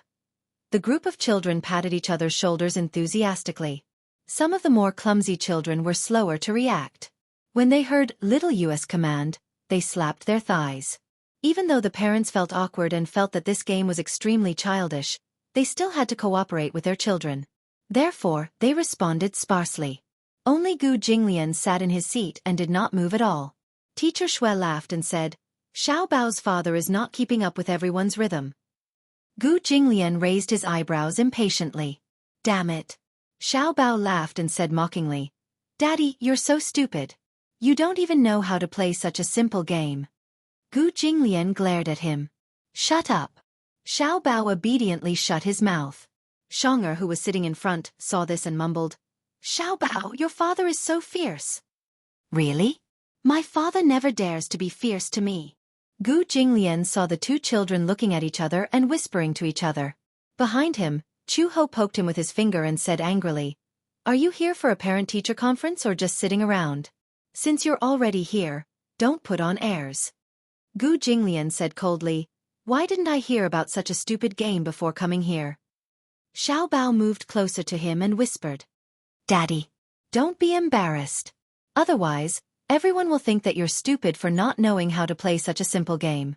Gu Jinglian looked around. Just as Xiao Bao said, seeing that he was sitting still, the other children whispered, "Xiao Bao's father is so stupid. He doesn't even know how to play such a simple game. Shame on him. No wonder Xiao Bao was born so stupid." Gu Jinglian glanced over coldly. The child who said that Xiao Bao was stupid immediately had his mouth covered by his mother. "Shh! Don't say it. How dare he call his son stupid? It's starting." Chu Ho nudged him. Teacher Shui gave another command, "Rainstorm." Da-da-da. A group of people stomped their feet. Gu Jinglian was caught between a rock and a hard place. He stepped on it symbolically, but his face darkened. Chu Ho tried his best to hold back his laughter. Only the heavens knew how interesting it was for this man to play such a childish game. His face was especially dark, as if he was about to explode at any moment. It seemed that only during Xiao Bao's parent-teacher conference would there be such an opportunity for this demon king to play such a childish game with a bunch of little kids. Moderate rain. Pa-pa-pa. Xiao Yu. Pa-pa-pa. Rainstorm. Da-da-da. The earth quaked and the mountains shook. During the break, Gu Jinglian leaned against the wall in the corridor with an ashen face. His almond-shaped eyes were gloomy. Xiao Bao stood pitifully beside him and said innocently, "All right, Daddy, don't be angry. Next time, I won't let you play such a boring game." "There won't be a next time." The chubby boy pulled Li Xianlai to the corridor and saw Xiao Bao hugging Gu Jinglian's long legs. The chubby boy pointed at Xiao Bao and said, "Daddy, that's him. His name is Gu Chengza. He's been bullying me." Chapter 3404. The chubby boy nodded and waited for his father to stand up for him. Li Xianlai walked up to Gu Jinglian and greeted him with a smile. "You're Gu Chengza's father, aren't you?" Gu Jinglian looked up and glanced at him. His icy gaze swept over him before he smirked coldly. "What's the matter?" "It's nothing special. I just wanted to meet my rumored competitor." Li Xianlai said casually, "Children don't know any better and are actually competing over such childish things. Do you know what the two of them are doing compared to us? I've always heard from my son that your Xiao Bao said that you're the most handsome father in the world. It made me a little curious too. However, now that I've seen you in person, you really live up to your reputation." Gu Jinglian's reaction was very cold. He was a man of few words, so he didn't respond to Li Xianlai's greetings and only smiled coldly. It was obvious that he didn't care. As a result, Li Xianlai was extremely embarrassed and couldn't find a way out. His expression suddenly became a little unhappy. Usually, in the company, it was only his subordinates who complimented him. He didn't care about other people's expressions. Li Xianlai purposely picked on Gu Jinglian not only for his son's reputation, but also for his own reputation. He said, "I don't think I've heard you mention before. What do you do for a living?" Gu Jinglian said coldly, "That's not for you to ask about." Li Xianlai suddenly felt suffocated again. Gu Jinglian's tone was neither cold nor warm. Although his words were concise and comprehensive, the arrogance in his words couldn't be concealed at all. It made Li Xianlai extremely embarrassed. He snorted coldly and said, "I didn't expect you to be so arrogant. It seems like you've been in power for a long time, so you speak with such an arrogant tone. If you ask me, there's no shortage of important people here. Most of the people who can send their children to this kindergarten are worth tens of millions or more. Even if you really have some background, you don't have to be so arrogant, right?" These words were a classic example of hitting the nail on the head. Gu Jinglian was already fuming because of the boring conversation just now. He said coldly, "Do I need to ask for your opinion on my attitude and emphasis?" When Xiao Bao saw this, he couldn't help but worry that Gu Jinglian would make things difficult for Li. He immediately said, "Dad, don't be angry. Don't stoop to his level. Let's go into the classroom." With that, he held Gu Jinglian's hand and walked into the classroom. Li Xianlai was so angry that he stomped his feet. Gu Jinglian's arrogant attitude had completely angered him. If it wasn't for the school, he would have flared up. Moth asterisk cur, what the hell is this? What are you so arrogant for? Li Xianlai planned to give this guy a good taste of his medicine. That. And parents, too. Calm. A. 3 people, 4 legs. The rules of the 3-person, 4-person leg-tied race were relatively simple. The parents and children were in one group, and each group had one leg tied together with a cloth bag. The bag was tied above the ankle joint and the calf near the knee. Then, they stood up and started running at the same time. In the end, the first one to reach the finish line was the winner. Chapter 3405. When Chu Ho was working at the Public Security Bureau, he had come across this game at an event held by the Bureau. However, Gu Jinglian had never heard of it. They were in the second group for the preliminary round. The 3 of them stood in a row, with Chu Ho on the left and him on the right. Xiao Bao was naturally in the middle. However, Gu Jinglian and Chu Ho were really too tall. Xiao Bao couldn't even hug their waists when he stood in the middle. Xiao Bao didn't have much confidence. He felt that this game was really too difficult. However, there was a prize for first place. A super big doll. Xiao Bao liked it very much. Children of his age had almost no resistance to furry toys. As a prize, it was different from buying one himself. A prize meant honor. Xiao Bao naturally looked forward to it. Hence he asked Chu Ho, "Mom, can we win?" Chu Ho glanced at Gu Jinglian, then looked at Xiao Bao and said, "It's not a problem to win, as long as your dad doesn't drag us down." Gu Jinglian heard this and snorted disdainfully. He said mockingly, "Who's the one dragging us down?" Xiao Bao whimpered and tugged at Gu Jinglian's sleeve. "Dad, you have to win. I heard that the prize is a very big toy." Gu Jinglian raised his eyebrows. His tone was unusually gentle. "Got it." Teacher Shui raised her whistle and swept her gaze around. When she saw that all the parents and children were ready, she clapped her hands and said, "Is everyone ready?" "Ready." "Then, let's invite the parents to bring their children to the finish line." Teacher Shui counted down. Accompanied by a loud whistle, a group of parents brought their children to the finish line with great difficulty. The rules were simple, but the game was difficult to play. Not only did it test the tacit understanding between parents and children, but due to the difference in height, if the steps of the parents were too big, the children would inevitably not be able to keep up. They might even fall. The fat boy was in the same group. As soon as he whistled, the 3 of them rushed to the finish line in a flurry. The father and son were eager to win. When they were close to the finish line, their steps were hurried and they dragged the little fellow down with them. They were in quite a sorry state. In the beginning, Gu Jinglian could not coordinate with Chu Ho. The 2 of them carried Xiao Bao and stumbled. The main reason was that Gu Jinglian was too tall, which became his biggest disadvantage.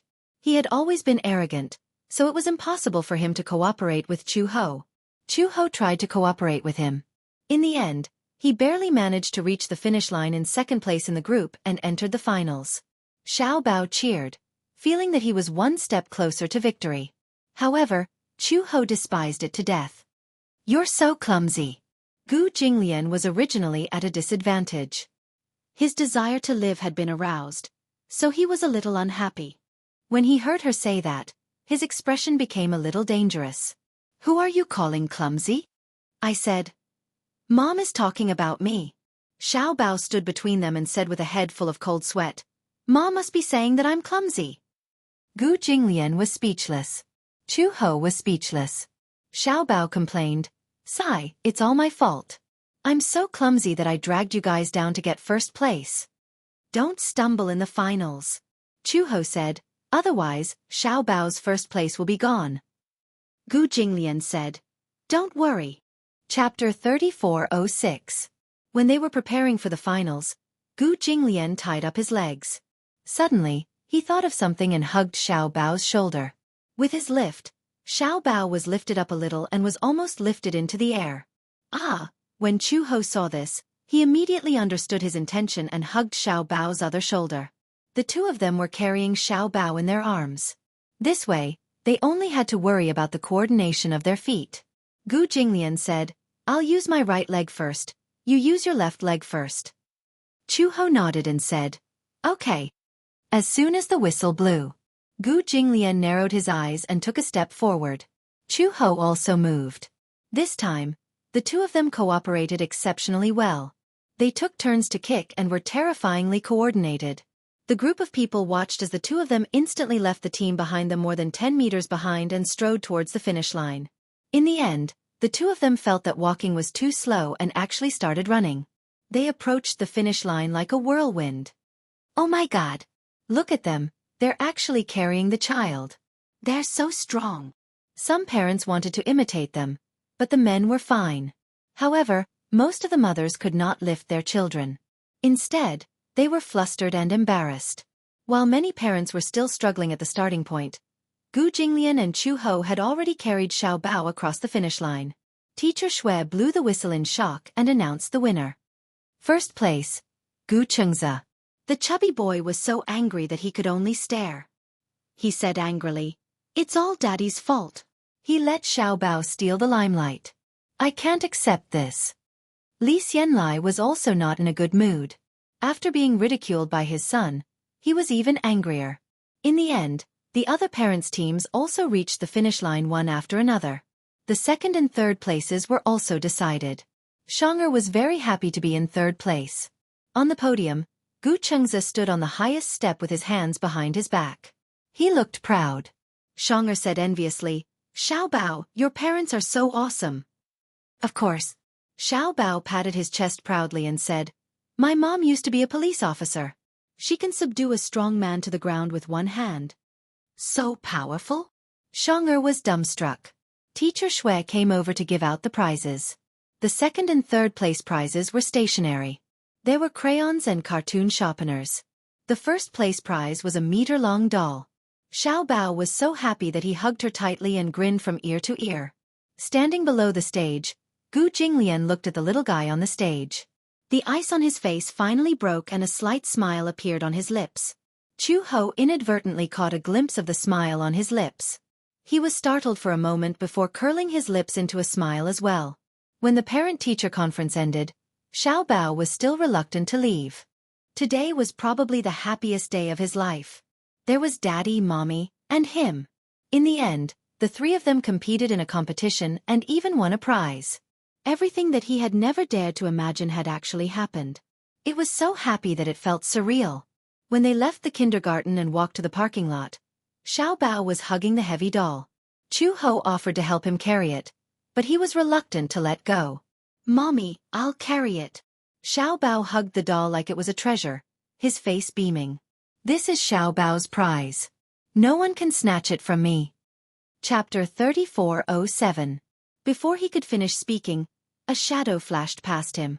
Little chubby boy appeared out of nowhere and slammed him onto the ground. Xiao Bao was caught off guard and was knocked to the ground. Immediately after, his arms were empty. The toy had been snatched away by Nua Han. Gu Jinglian turned around and saw Xiao Bao on the ground. Chu-ho immediately went forward and picked up Xiao Bao.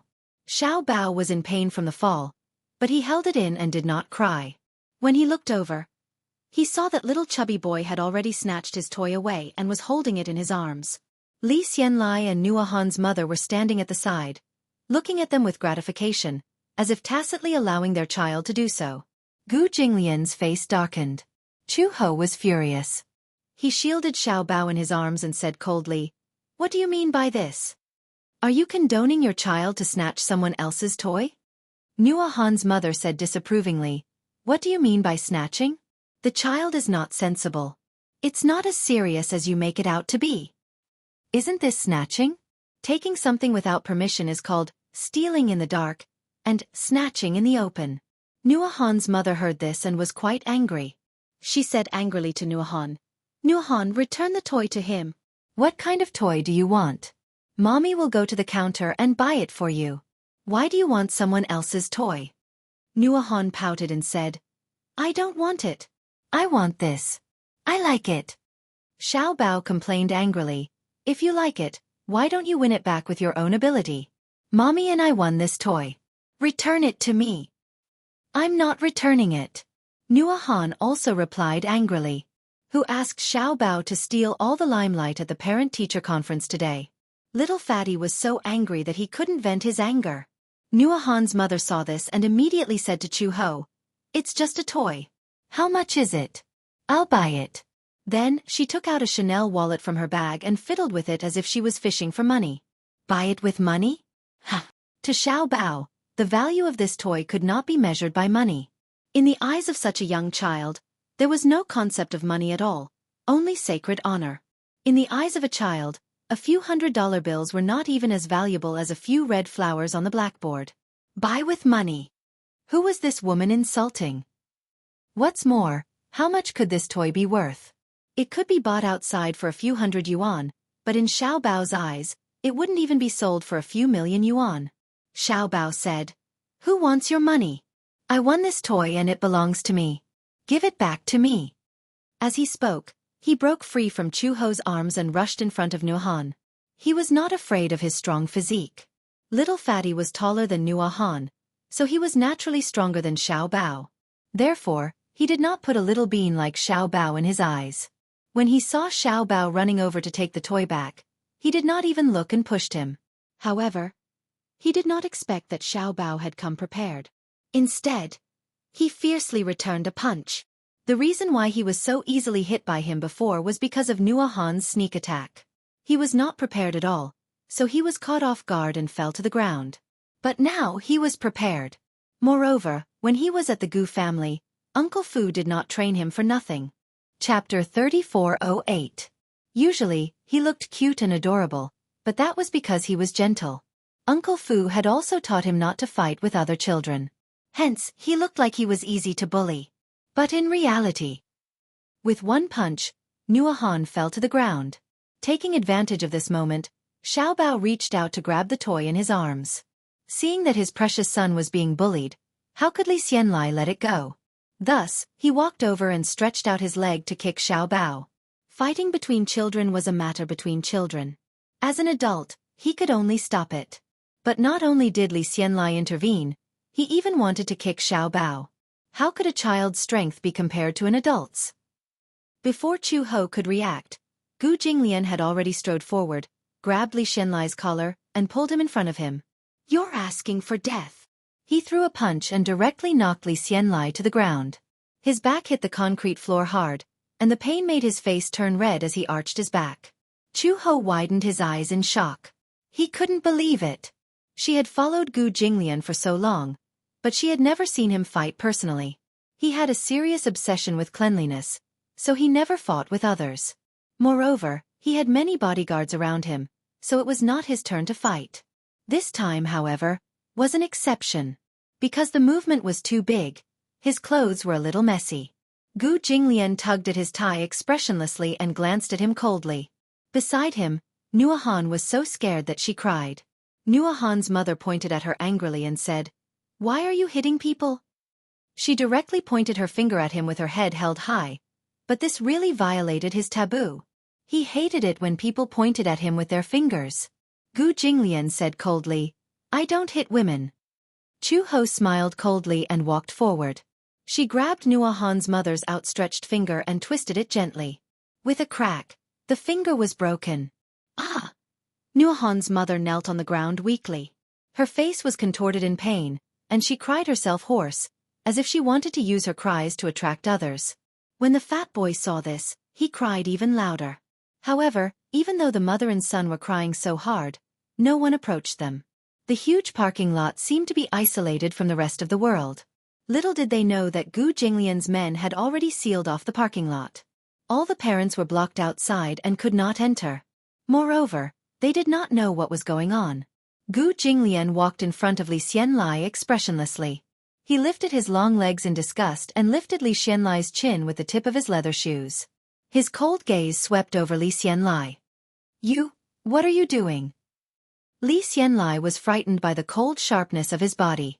He had never seen a man with such a terrifying aura. Gu Jinglian hated his face. He kicked his face to the side and said coldly, "You spoil my appetite." "What did you say? If you don't know how to discipline your child, do you need my help?" Gu Jinglian said casually, "By the way, I'll teach you some rules."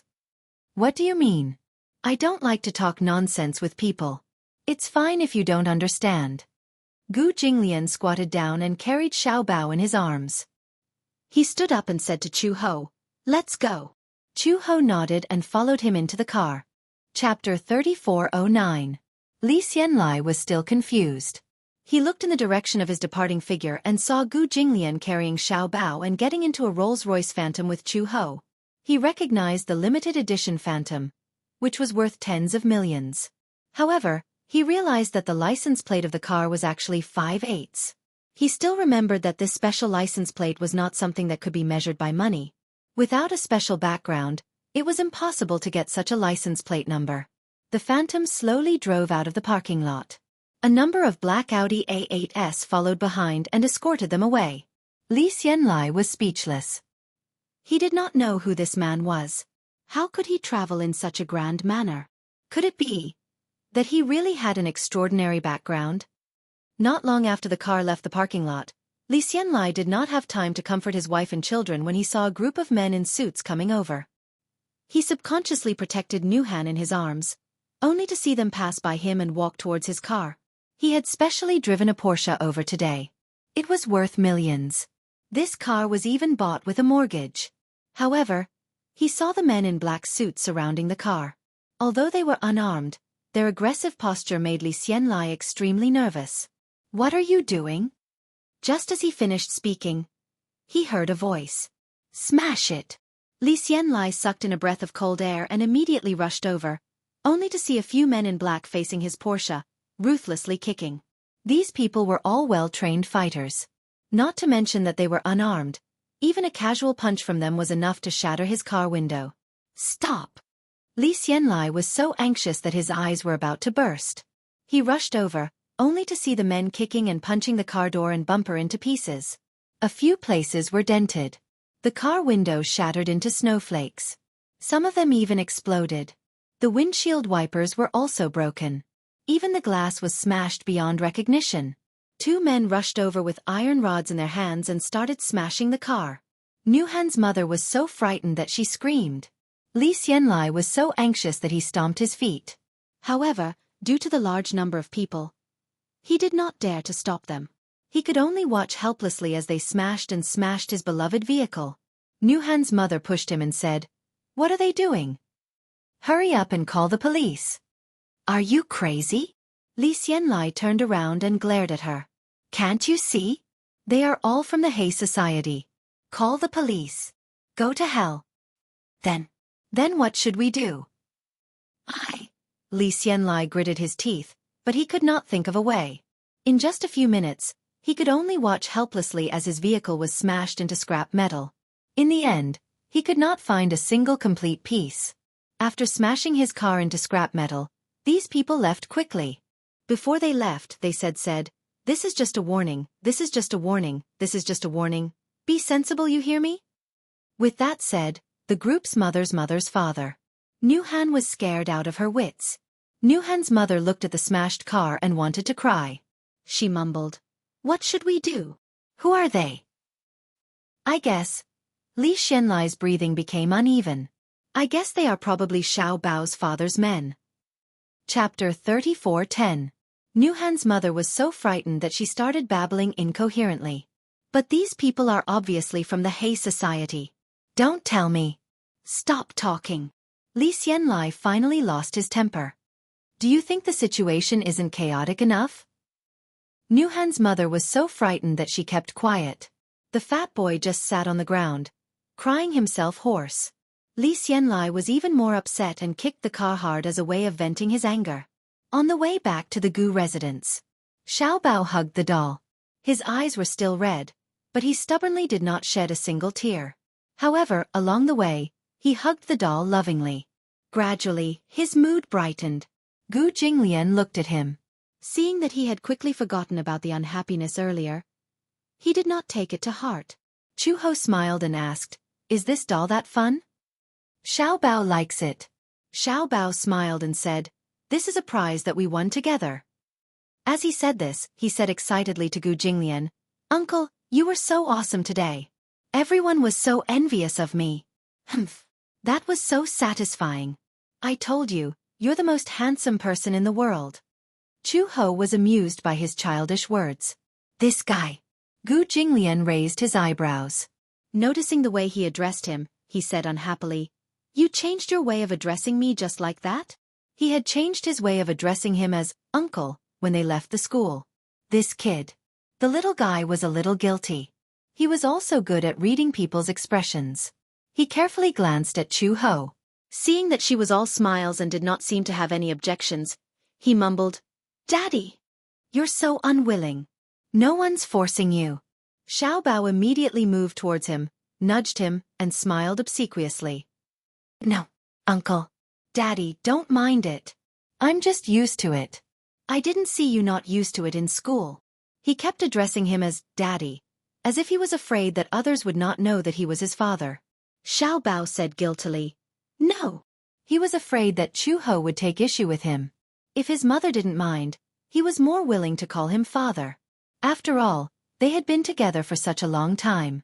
It would be a lie if they didn't have any feelings for each other. However, they didn't rely on him like other children rely on their fathers. Gu Jinglian snorted coldly and put an arm around his shoulder. His voice became gentler. Are you happy today?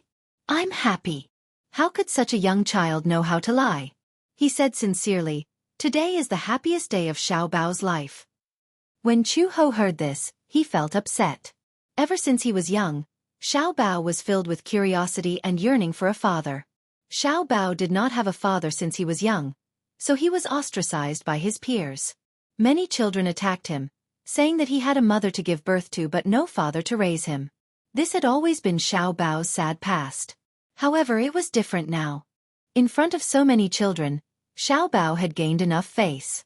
With such a cool father like Gu Jinglian, it was indescribable how proud he was. Who would have thought that such a young child would know how to be proud and have some vanity? But it was this little bit of vanity that was so easily satisfied. For a moment, Chu Ho felt a little guilty. He felt that he owed Xiao Bao too much during his childhood. As soon as he got home, Xiao Bao held up the plushie and his beloved spoils of war and went to Uncle Fu to show off. Chapter 34:11. Chu Ho and Gu Jinglian got out of the car. Uncle Fu came up to them with Xiao Bao in his arms. He looked at Gu Jinglian with a smile, then at Chu Ho. He asked cheerfully, How was it? Was Xiao Bao's parent-teacher conference interesting? Gu Jinglian frowned. He suddenly thought of the stupid games they played at the parent-teacher conference and his face turned gloomy. Chu Ho also thought of the unpleasant things that happened before they left. He did not look happy either. Boring. Boring. The two of them said almost at the same time. After that, they went back to their respective rooms. Uncle Fu carried Xiao Bao in a daze and stood there in a mess. In the study, Gu Jinglian stood by the bed and looked at the courtyard through the window. Xiao Bao was playing with the doll by the pool. Beside him stood a few burly men. Although these thugs had fierce faces, when they looked at Xiao Bao, their gazes were full of affection. Ever since Xiao Bao had settled down in the Gu family, he seemed to have become the Gu family's mascot. Everyone liked him very much. These tough men had always fought and killed their way through, living a life of blood on the tip of the blade. However, when facing Xiao Bao, their warmest side was also stimulated. Children were like animals. They were very innocent and could stimulate the affection deep in people's hearts. Someone knocked on the door. Uncle Fu pushed the door open and walked in with tea and snacks in his hands. He saw Gu Jinglian standing by the window and placed the snacks on the table. Uncle Fu walked up to him. Old master, you must be tired today. Gu Jinglian's gaze fell on Xiao Bao through the window. He saw him holding the doll and laughing heartily at the thugs, revealing his cute little rabbit teeth. He looked so innocent. A doting smile gradually appeared on the man's face, which was usually cold and aloof. Uncle Fu heard him speak and curiously followed his gaze. He realized that he was staring at Xiao Bao and immediately said, Xiao Bao is very happy today. I can tell that he especially likes this doll. This is not like the ones bought outside. Old master won this doll for him. He treasures it so much. Gu Jinglian's smile deepened. When Fu Bo saw him smile, he understood in his heart that even though master usually did not show his emotions, in reality, he doted on Xiao Bao very much. Gu Jinglian noticed that Uncle Fu was secretly laughing at him. His smile disappeared and he returned to his usual cold expression. He returned to his desk and picked up the teacup. He gently lifted the lid, gently, and took a sip. And ordered him coldly, "Check someone for me." "Yes, old master." He put down the teacup and said in a cold voice, "Lee, go first." "This person. What's wrong with him?" Uncle Fu was a little surprised. "Did he offend old master in any way?" "Check on this person's background." "Yes." Uncle Fu accepted the order and immediately left. In the middle of the night, Gu Jinglian finished his work and was about to go to bed after taking a shower. He suddenly thought of something and groped his way to Xiao Bao's room. However, the room was cold and empty. Under the moonlight, he saw that there was no one on the bed. Xiao Bao was not in his room. He left the room and passed by Chu Ho's room. He stopped in his tracks and turned around. He gently turned the doorknob and pushed the door open. In the huge bedroom, Chu Ho was lying on the bed with his arm around Xiao Bao. He was originally breathing lightly and was sound asleep. Chapter 34:12. Before he fell asleep, he did not forget to hug the doll tightly in his arms.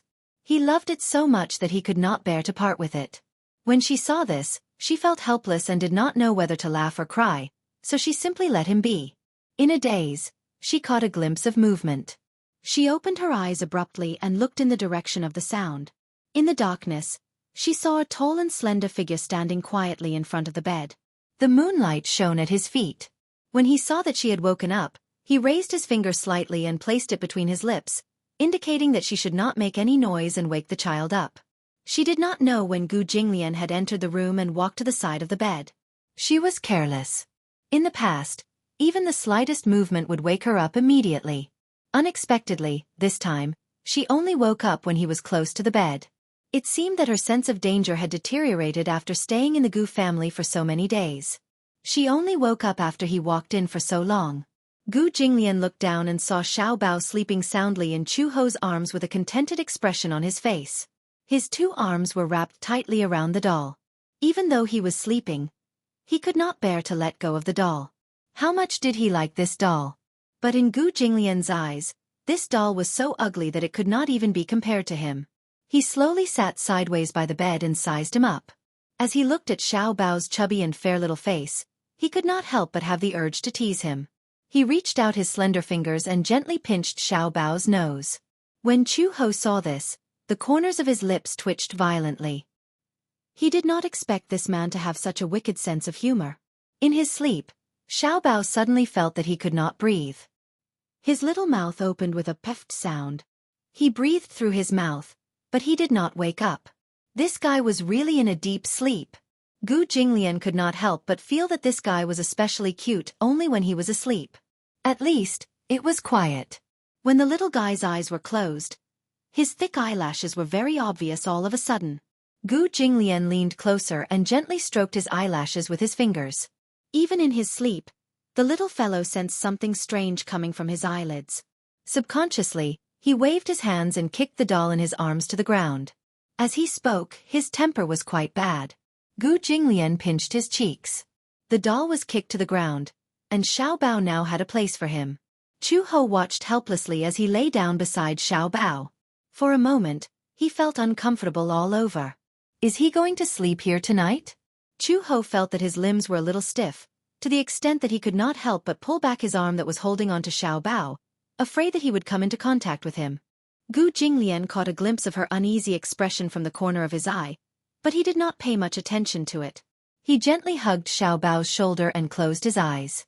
During the day, he was busy with work, and the little guy had to attend classes at the kindergarten. Therefore, they did not have much time to spend together. Even though sometimes the little guy deliberately wanted to get close to him, he felt that when the little guy was awake, he was too clingy. He could not wait to kick him as far away as possible. However, when he did not see him making a fuss, he missed him. It was really unbelievable. It seemed that he had not adapted well to the role of a father. When Gu Jinglian closed his eyes, Chu Ho, who was beside him, finally relaxed. It seemed that he just wanted to sleep with Xiao Bao. Chapter 34:13. The next day, when the morning sun shone in and shone on Xiao Bao's body, the little guy woke up and opened his sleepy eyes. His little hand that was clenched into a fist gently rubbed his sleepy eyes, but all of a sudden, he felt that the place he was lying on had become much more crowded. He turned his head in confusion and saw Chu-Ho hugging him, sleeping soundly. He curiously turned his head again, only to see Gu Jinglian lying on his left, sleeping quietly. The little guy's mouth instantly formed an O shape and he sucked in a breath of cold air. When did this big guy lie down? Why didn't he feel anything at all? Where was his doll? Could it be that in the middle of the night, his doll had become his father? Xiao Bao's mind was in a mess, but he saw Gu Jinglian with one hand behind his head and the other holding him. His handsome and quiet sleeping face was so beautiful even when he was sleeping. Xiao Bao stared at him for a long time, and finally came back to his senses. He turned his head to look at Chu-Ho, and then looked at him. His heart was suddenly filled with satisfaction. He was a little happy in his heart, so happy that he didn't know what to do. For the first time in his life, he was lying on the same bed with his parents. Although he was sleeping in the middle and felt quite crowded, he still sincerely hoped that time would stop like this. So happy. It turned out that sleeping with his parents felt so safe. Although he woke up and was almost shocked, when he came back to his senses, Xiao Bao felt that he was so happy that he was about to fly to the clouds. Xiao Bao suddenly and carefully turned to face Gu Jinglian. He couldn't help but reach out his hand to trace his facial features. His handsome eyebrows were sword-like, his eyes were closed, his eyelashes were black, his nose was high, and his thin lips were gently pursed. His fingers gently traced his eyebrows. In his sleep, Gu Jinglian slightly frowned. He immediately carefully retracted his hand and immediately closed his eyes, pretending to be asleep. Hearing that there was no movement for a long time, Xiao Bao carefully opened the corners of his eyes again. Seeing that Gu Jinglian didn't seem to have any reaction and was still asleep, he was relieved. He lay flat again and looked down at his body. He saw Gu Jinglian's hand on his shoulder, and Chu-Ho's hand around his waist. He didn't know why, but he had an idea. Thus, he carefully raised his hand and moved Gu Jinglian's heavy palm little by little towards Chu-Ho's hand. He moved carefully, afraid that he would wake the two sleeping people. Gu Jinglian's palm was very big. Compared to his small hand, it could easily wrap around both of his hands. It was very difficult to move such a big hand. His movements were especially light. Gu Jinglian and Chu-Ho were each more alert than the other. If he moved slightly more, it would be easy for them to wake up. When he got closer, he lifted Gu Jinglian's hand and gently placed his large palm on the back of Chu-Ho's hand. In this way, their hands overlapped. Xiao Bao was extremely happy. His little face was red as he covered his mouth and laughed secretly. Ah, if only Daddy and Mommy were really so loving. Even in his dreams, he fantasized that Daddy and Mommy could truly love each other. In this way, the three of them could be together forever. In this way, he didn't have to worry about who to avoid. Although he now had Mommy and Daddy, the way they interacted with each other was very strange. Chapter 34:14. As Xiao Bao fantasized, he unknowingly felt a little sleepy. It was Saturday, so he didn't have to go to school. He closed his eyes and planned to have a good night's sleep. At 9 o'clock in the morning, Uncle Fu walked to Chu-Ho's room and was about to wake them up when he opened the door. From afar, he saw 3 people lying on the bed. His eyes widened in shock and he almost couldn't close his mouth. Master? When did he lie here? He remembered that when he went to the study last night, Gu Jinglian hadn't gone to bed yet. Why was he sleeping here? Uncle Fu's imagination ran wild. When he walked into the room, Chu-Ho woke up with a start. She frowned. Before she opened her eyes, she felt another hand on the back of her hand. She glanced over from the corner of her eye and realized that Gu Jinglian's hand was on the back of her hand. She opened her mouth slightly in shock and couldn't come back to her senses. What was going on? Why did he put his hand on the back of her hand? The man opened his eyes. Before he came back to his senses, he vaguely sensed that something was wrong. There seemed to be something warm and soft wrapped in his palm. His gaze followed his hand and he saw that his hand was on the back of Chu-Ho's hand. For a moment, he was a little dazed. When he came back to his senses, he looked up. Their eyes met, but they quickly withdrew their hands. Gu Jinglian sat up on the bed immediately. He instinctively tugged at his tie, but his fingertips were clasping the lapels of his pajamas. He frowned and looked up. When he saw Uncle Fu standing at the bedroom door, he was stunned. What did he just see? What did he just see? He saw Master's hand on the back of Chu Ho's hand. Could it be? He couldn't help himself. Last night. It was impossible. Xiao Bao, the third wheel, was lying in the middle. However, it was an indisputable fact that the two of them had slept on the same bed. Uncle Fu looked at Gu Jinglian meaningfully. He suddenly realized something. Recently, Master rarely got close to other women. Ever since Xiao Bao settled down in the Gu family, he seemed to be cut off from women. And after Chu Ho moved into the Gu family, this situation worsened. Could it be that old master? Just as Uncle Fu was imagining the countless possibilities, Chu Ho also sat up from the bed. His face was somewhat ashen as he stroked the back of his hand, seemingly very dissatisfied. She glanced at Gu Jinglian coldly. Her eyes seemed to say, "I didn't expect you to be such a lecherous man." Gu Jinglian's face darkened even more. He vented all his anger on Uncle Fu. "What are you standing there for?" Gu Jinglian said coldly. "Aren't you going to prepare breakfast?" Uncle Fu immediately nodded. Just as he turned around, he suddenly thought of something. He turned back and cleared his throat. Gu Jinglian stared at him. "What?" "Old master, breakfast is ready," Uncle Fu explained awkwardly.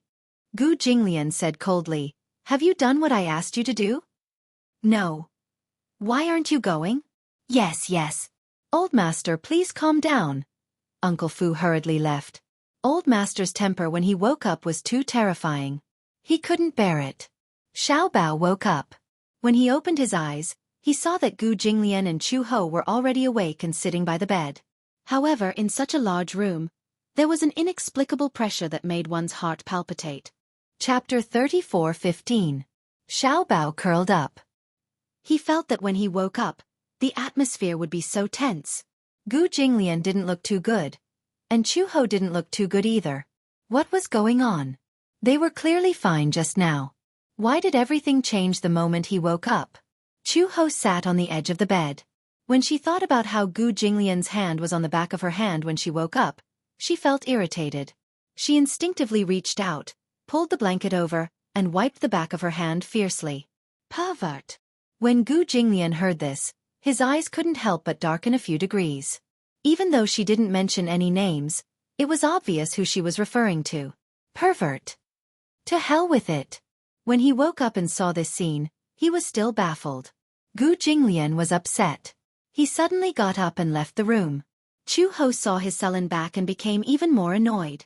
Why did he look so angry? She hadn't even said anything. Xiao Bao carefully glanced at Chu Ho's expression and asked tentatively, "Mom, what's wrong?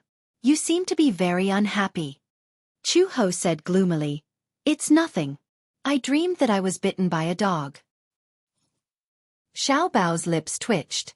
However, he was still young and didn't know what Chu Ho was insinuating. Xiao Bao got out of bed and changed his clothes. When he went downstairs, he saw Uncle Fu coming out of the dining room. He was about to call Gu Jinglian for dinner. Xiao Bao immediately went up to Uncle Fu and grabbed the corner of his shirt. He said uneasily, "Uncle Fu, Uncle Fu." Uncle Fu patiently squatted down in front of him and pinched his cheek. "What's wrong? Xiao Bao? Have you noticed?" Xiao Bao hugged his neck and whispered in his ear, "Uncle and Mommy are sleeping on the same bed today." Uncle Fu nodded. However, the two of them seemed to be very unhappy. Xiao Bao felt wronged. What happened? The two of them were fine yesterday. Uncle Fu was speechless for a moment. How could he tell Xiao Bao that the reason why Chu Ho and Gu Jinglian were fine yesterday was because they wanted to attend his parent-teacher conference? They were just putting on a show and pretending to be peaceful. But in reality, the two of them were like fire and water. When Xiao Bao saw that Uncle Fu did not speak, he became even more worried and said worriedly, "Mom seems to hate Uncle, and Uncle doesn't seem to like Mom either. What should we do?" That's the truth," Uncle Fu said vaguely. "The two of them don't have a good relationship." Xiao Bao tilted his head curiously. Then why do they hate each other when their relationship is so good and loving? Uncle Fu choked for a moment and did not know how to answer this question. Xiao Bao continued to ask, "Since they hate each other, How did they give birth to me? Uncle Fu did not know how to answer such a profound question. When Xiao Bao saw that Uncle Fu was not replying and looked like he was in a difficult situation, he suddenly thought of something. His face looked like a storm was coming. Xiao Bao is so pitiful. He pinched the corner of his shirt and looked pitiful. His little nose was wrinkled and he looked like he wanted to cry but had no tears. Uncle Fu immediately hugged him and coaxed him. What's wrong? Xiao Bao feels that Xiao Bao is an unwanted and unloved child. Chapter 34:16. When Uncle Fu heard this, he immediately replied, How can Xiao Bao say that? Who said that no one wants Xiao Bao? Who said that no one loves Xiao Bao? Doesn't Uncle Fu dote on you? Whoa! It would have been better if he hadn't said this. Once he did, Xiao Bao opened his mouth and howled. Uncle Fu was caught off guard and his eardrums almost exploded. Xiao Bao doesn't want Uncle Fu. Xiao Bao wants Papa. Xiao Bao wants Mama. Okay. Shoo! Uncle Fu hugged him tightly and coaxed him. Don't cry. Xiao Bao, how can you think this way? Doesn't your Papa dote on you? Your Mama dotes on you too. But, Xiao Bao sobbed as if he had suffered a great grievance. He hugged Uncle Fu's neck, his eyes red and filled with tears. He looked very pitiful. But Papa doesn't like Mama, and Mama doesn't like Papa either. By then, Papa will definitely have another woman he likes, and Mama will definitely have another man she likes. By then, when Papa marries another woman, and Mama marries another man, Xiao Bao will have one more stepmother and one more stepfather. If Papa hates Xiao Bao, and Papa hates Xiao Bao and ostracizes Xiao Bao, Papa doesn't want Xiao Bao, and Mama doesn't want Xiao Bao either. Xiao Bao will completely become an unloved and unwanted child. Whoa! After throwing out a series of words, the little bean sat down on the ground and wailed loudly. His cries were earth-shattering, and even ghosts and gods would weep. Uncle Fu covered his face. He had to admit that the little boy understood this problem very well. When he thought about it, it made sense. On the other hand, he wasn't worried about Master. However, if Chu Ho really fell in love with another man, then Xiao Bao would have a stepfather. Indeed. Not good. Xiao Bao's cries were earth-shattering. Uncle Fu spent a lot of effort to calm him down. When Chu Ho came downstairs for breakfast, he saw Uncle Fu hugging Xiao Bao and rocking him back and forth. It took a lot of effort to coax him. When Xiao Bao saw Chu Ho, he immediately thought of the grievances he had suffered, and tears filled his cheeks again. What happened? Chu Ho walked over and looked at him. Why is Xiao Bao crying? Uncle Fu sighed, but he had a headache. He concisely recounted what had just happened. When Chu Ho heard it, he could not help but break out in cold sweat. What stepmother and stepfather? How could this rascal think so far ahead? Chu Ho immediately hugged Xiao Bao and comforted him. Xiao Bao, why do you like to let your imagination run wild? Who said that Mommy doesn't want you anymore? Mommy wants me now, but it's hard to say in the future. Xiao Bao said angrily. Chu Ho did not know whether to laugh or cry. Has our Xiao Bao become a prophet? Does he know what will happen in the future? Is Mommy not going to get married for the rest of her life? Won't Mommy be too lonely by herself? This child really knew a lot. He wasn't like this in the past. What exactly did the kindergarten teacher teach him? She quickly coaxed. Who said that? Mommy won't get married for the rest of her life and will stay by Xiao Bao's side. Xiao Bao definitely won't have a stepfather. What about a stepmother? Xiao Bao stared at her pitifully. Daddy won't find a stepmother either? This? Chu Ho was suddenly put in a spot. This was hard to say. Chapter 34:17. Xiao Bao cried even harder. Chu Ho hugged him and promised, no matter what, Mama promises you that in this lifetime, Xiao Bao is the only baby. I will definitely not find a stepfather for Xiao Bao. Xiao Bao rubbed his eyes and looked at her suspiciously. Really? Yes, really. It can't be any more real. Xiao Bao happily threw himself into her arms. Only then did this end. Uncle Fu brought breakfast into the room. Gu Jinglian sat in front of the study table. Unexpectedly, he wasn't playing with his pen and ink. Instead, he was resting his head with his hand on his hand. No one knew what he was thinking about. Uncle Fu placed the breakfast on the table and pretended to mention it casually. Just now, Xiao Bao cried for a long time. It wasn't easy to calm him down. Upon hearing this, Gu Jinglian opened his eyes and asked in surprise, "Why is he crying again?" This guy seemed to be used to crying. Uncle Fu said in a roundabout way, "It's all because of Old Master." About me? Xiao Bao is worried that Old Master will find him a stepmother. Gu Jinglian's lips twitched violently and he was speechless. Who said that I'm going to find him a stepmother? Uncle Fu smiled. Isn't it because the child is still young? It's inevitable that his imagination will run wild. The little guy is very sensitive. It's easy for his imagination to run wild. Tell him to relax. It's impossible. Gu Jinglian casually picked up his cup and took a sip of the black tea. Uncle Fu probed again. Then, "Old Master, it's not that I want to say this, but it's still the same old saying. Now, in the entire Gu family, only Old Master's marriage matters are the most worrying. I've said it before. I'm not getting married." Gu Jinglian put down his cup and said coldly, "You don't have to worry about this." Uncle Fu sighed and said, "How can I not worry?" "Master, do you have a girl in mind?" "No," Gu Jinglian said without thinking.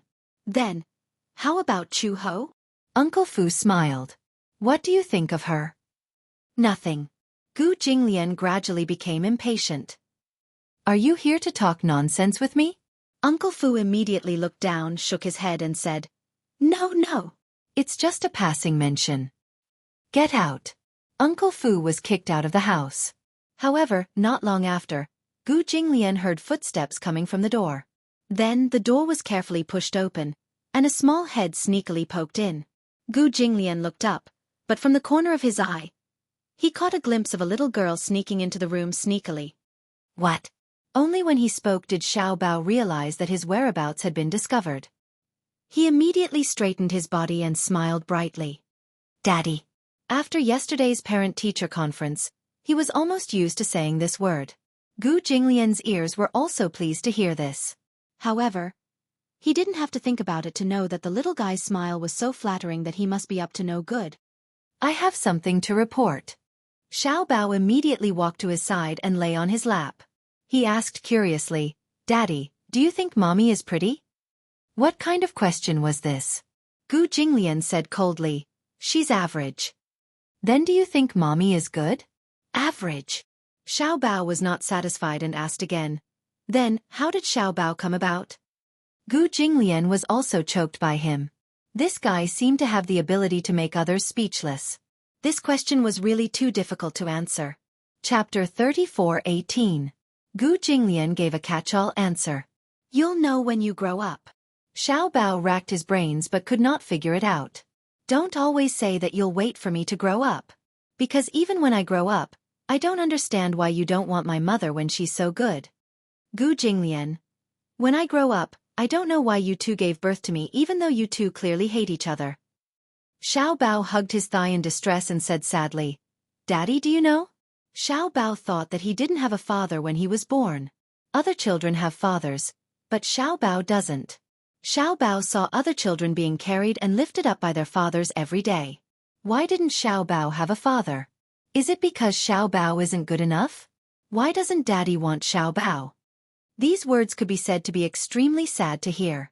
The little guy looked up and tilted his head.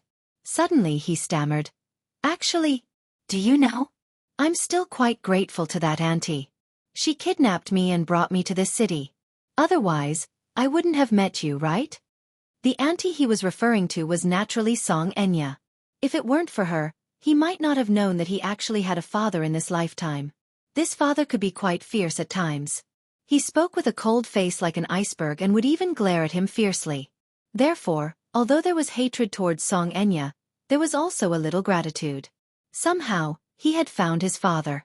However, looking at the seemingly irreconcilable cold relationship between Gu Jinglian and Chu Ho, he frowned for a moment. When he woke up in the morning, he overlapped Gu Jinglian's and Chu Ho's hands. Similarly, he harbored a beautiful wish. He did not intend to force them at all. It was just that he hoped that his father would truly be his father. He hoped that Gu Jinglian would not only treat him well, but also Chu Ho well. When Gu Jinglian heard this, his gaze could not help but become unfathomable. Back then, His relationship with Chu Ho was a complete accident. And Xiao Bao's birth was nothing more than an accident. There was no love, no crystallization of any emotions. The truth was straightforward and cruel, but it was the truth. Before this, the only reason he had allowed Chu Ho to stay in the Gu family was because of Xiao Bao.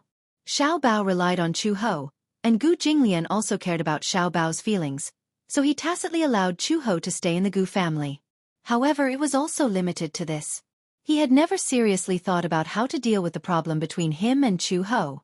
But now, Xiao Bao's uneasiness and hesitation made him reconsider this question. Gu Jinglian lowered his head and looked at Xiao Bao hugging his leg with a resentful look on his face. He couldn't help but say softly, "Don't worry, you won't have a stepmother." This was his promise, and also his guarantee to Xiao Bao. As long as he said something, he would not change it unless he was dead. When Xiao Bao heard this and received his guarantee, his heart was greatly comforted. "Okay. It's a promise." Xiao Bao stretched out his pinky and said, "Pinky swear." Gu Jinglian was stunned, but he still stretched out his pinky and hooked it with his. Xiao Bao said sternly, "Pinky swear. You're not allowed to lie to me for 100 years. With that said, he put a seal on Gu Jinglian's thumb with a serious expression. Only then was it complete. This little fellow seemed to be very easily satisfied. After he gave this promise, the little fellow was really satisfied and no longer pestered him to ask this and that. Chapter 34:19. On the weekend. When Gu Jinglian arrived at the company, there was already someone waiting in the reception room. His assistant reported, "Mr. Gu, they're here." Hearing this, he walked towards the reception room. As soon as he pushed the door open, the principal and the form teacher immediately stood up and smiled at him obsequiously. However, no matter how big their smiles were, they could not hide the fear in their eyes. Who was Gu Jinglian? What kind of existence was the Gu family in the capital? They were a super financial group that owned 4 major multinational corporations and were almost on par with the Mu Corporation in the past. Especially now, the Mu Corporation was no longer as glorious as before. The Shengyu Corporation was rising, but the Gu Corporation still occupied an important position. However, Gu Jinglian's identity was not that simple. Anyone who had lived in the capital for many years would definitely hear the name Gu Jinglian. His identity caused others to be wary of him. Therefore, when they saw Gu Jinglian walk in, the air in the huge reception room suddenly froze. Gu Jinglian turned back to his seat and glanced at them lightly. "Sit." Only then did the principal and form teacher dare to sit down. Seeing him was like seeing a saint. They were afraid of neglecting him. The form teacher sat uneasily, not knowing where to place her hands. Previously, at the parent-teacher conference, she did not know Gu Jinglian's background. However, after the parent-teacher conference, the principal hurriedly came to her and said that something had happened. She did not know what had happened. The principal asked her, "There's a child in your class called Gu Chengza. Do you know his background?" She was still at a loss. It was not until the principal told her about Gu Jinglian's identity that she felt a lingering fear. She carefully recalled if she had neglected this man at the parent-teacher conference. Only when she was sure that she had not neglected him did she feel relieved. The principal said that something had happened in the parking lot. When she asked what had happened, the principal said that Li Nuhan's father's car had been smashed. It was said that it was a Porsche that had been smashed into scrap metal and was completely destroyed. With the engine destroyed, the car was equivalent to a wreck. It had lost a few million yuan. I rushed over just now. Nuhan's father said that Gu Chengza's parents sent someone to smash the car. I looked at the name list and found out that Gu Chengza's father is Gu Jinglian. Gu Jinglian. No wonder he had a displeased expression when he was asked to introduce himself. Hiding his background. Why did you smash the car for no reason? Although Gu Jinglian had a powerful background, judging from the parent-teacher meeting, he was definitely not the type to flaunt his power. He kept a low profile and did not touch other people's cars for no reason. He only smashed Li Xianlai's car. Teacher Shui had a good impression of Gu Jinglian. He was a gentleman, polite, and a man of few words, but he gave off a noble and elegant vibe. She had exchanged a few words with him. Although he was a little cold, he was definitely not overly arrogant. If the principal hadn't revealed his identity, she really wouldn't have known that he had such a background. The principal said that Li Xianlai probably did not like Gu Jinglian and stole his limelight at the parent-teacher conference. Therefore, he surrounded Gu Jinglian in the parking lot and wanted to reason with him. In the end, Nuhan was insensible and snatched Xiao Bao's toy. Li Xianlai and Nuhan's mother did not stop her. Gu Jinglian was angry. Of course, the consequences of being angry were very serious. A 1,000,000 yuan Porsche was directly destroyed. It was tragic beyond compare. A car being destroyed was not scary, but what was scary was the aftermath. Chapter 34:20. The principal planned to talk to Li Xianlai on Monday. However, Li Xianlai brought Nuhan to the school on Saturday, saying that he wanted to transfer schools. Transfer schools. Li Xianlai did not mention the reason for the transfer.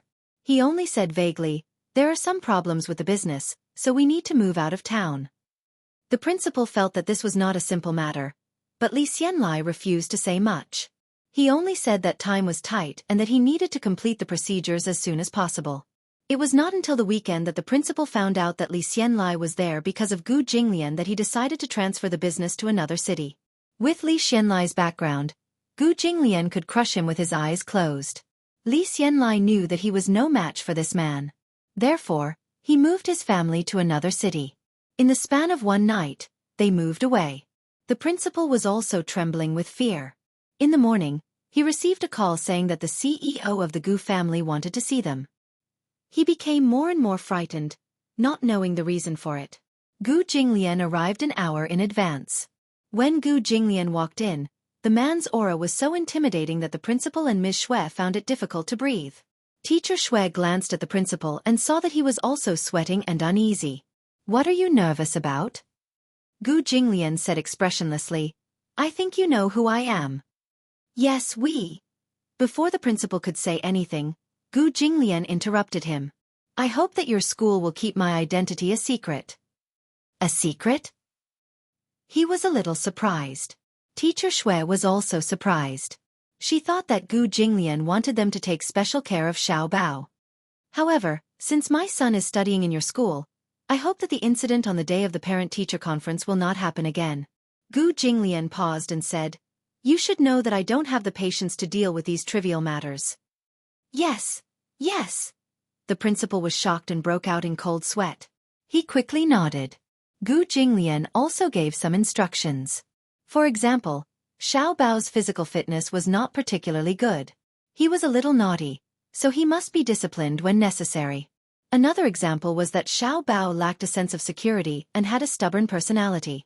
Hence, she hoped that the homeroom teacher would take care of him more. Mr. Xue naturally agreed. She especially liked Xiao Bao. Xiao Bao was well-behaved and obedient. Although he could be naughty sometimes, he was very respectful to his teachers. She could tell that although he had never been to kindergarten, he had been taught well since he was young. He was very polite and respectful to his elders. This was something that other children could not compare to. It was quite worry-free. To her surprise, Gu Jinglian did not have any particularly harsh requirements. He only gave them some instructions about Xiao Bao before letting them go back. So that was what he was talking about. When the director walked out of Gu's, he felt like he had just survived a disaster. He was so scared that his back turned cold. No matter what, it's better to let the parents know, in case something like this happens again. Mr. Xue also agreed. Therefore, they went back and called the parents of the other children in the class one by one to remind them about this matter. They simply hoped that their children would not bully Little Treasure, lest they get into trouble.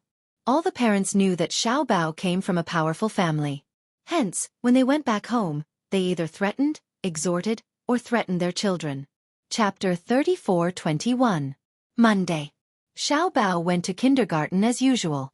However, when he skipped to class with his backpack, he felt that the atmosphere in the class was different.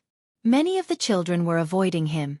Xiao Bao sat down on his seat and saw Sheng'er turn her head. She looked a little scared as she called out his name tentatively. "Xiao Bao." Morning, Sheng'er." Xiao Bao smiled brightly and greeted her as usual. Seeing Xiao Bao's gentle smile, Sheng'er's heart warmed. Her doubts were dispelled and her face returned to its usual expression of closeness. "Morning." Xiao Bao looked around and saw that the other children were staring at him. However, when he followed their gazes, The children immediately turned their heads away in fear, not daring to look at him directly. Even the child who usually bullied him the fiercest was careful around him. So strange. Xiao Bao muttered strangely. Everyone is so strange today. Why are they all looking at me secretly? Xiao Bao. Xiang'er looked around hesitantly. She suddenly stood up, took his hand, and pulled him out of the classroom.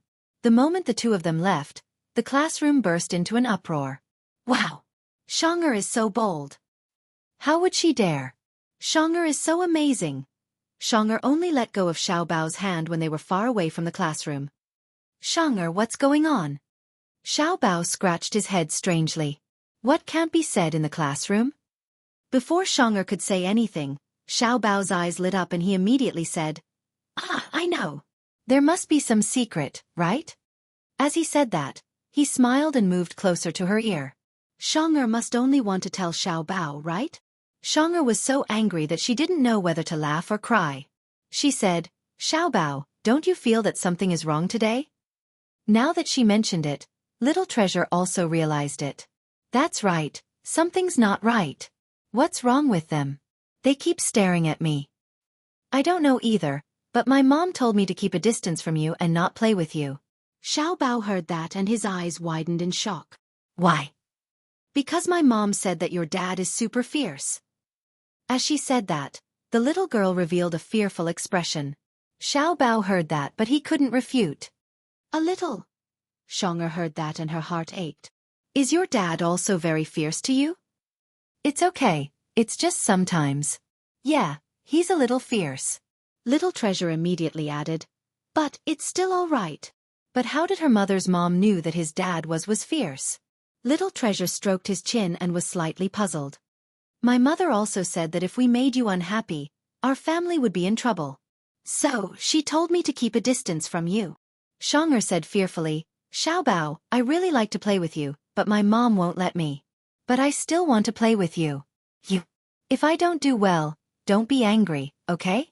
She had a pitiful look on her face and was very careful. Xiao Bao tugged at her little hand and pursed his lips. I also like to play with Xiang'er. Xiang'er, don't listen to your mom. My dad isn't that bad. I don't know either. I also think that your dad is quite good. He's handsome and good at games. Chapter 34-22. Did you know? Nuhan transferred schools. Xiang'er said again. Xiao Bao was a little surprised when he heard this. Although he hated Nuhan, the chubby boy's transfer was too sudden. He was still surprised.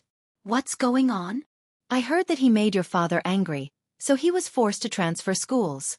I heard this from my mother too. Xiao Bao was suddenly in a daze. Recalling the incident in the parking lot, it was true that Nuhan's family was unreasonable and even snatched his toy. He could tell that his father was very angry. However, he couldn't have transferred schools because of such a small matter, right? Xiao Bao naturally did not know that Gu Jinglian had sent people to smash Nuhan's father's car into pieces. Hence, he felt that Nuhan's family was making a mountain out of a molehill.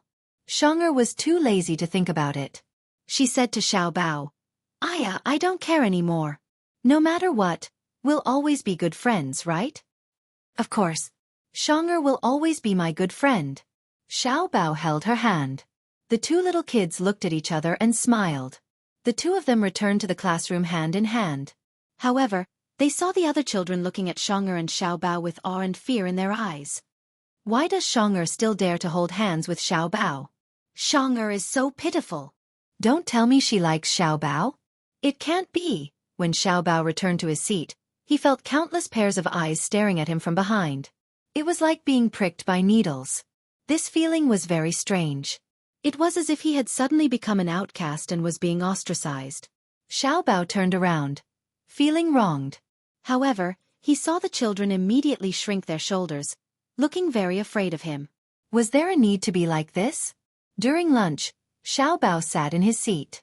Other than Xiang'er, the other children stayed far away from him. During the afternoon nap, Teacher Shui moved the child sleeping with him to another bed. Xiao Bao did not sleep for the entire afternoon. He sat up and looked at the other beds. The other children were sleeping together. Only he seemed to be left out by the world. How could this be? How did he become an outcast for no reason? Why were so many children distancing themselves from him for no reason? He did not do anything wrong, and did he bully anyone? Why were the children ostracizing him? During the afternoon activity class, Xiao Bao stood alone in the gym. He looked at the other children who were playing in full swing. He felt so wrong that he wanted to cry. Shang'er was about to walk over when a child pulled her back. "Shang'er, don't play with Gu Chengze anymore." "Why?" "Because if you make Xiao unhappy, his father's if he's angry, who knows?" The children whispered in her ear. Shang'er's expression became much more complicated.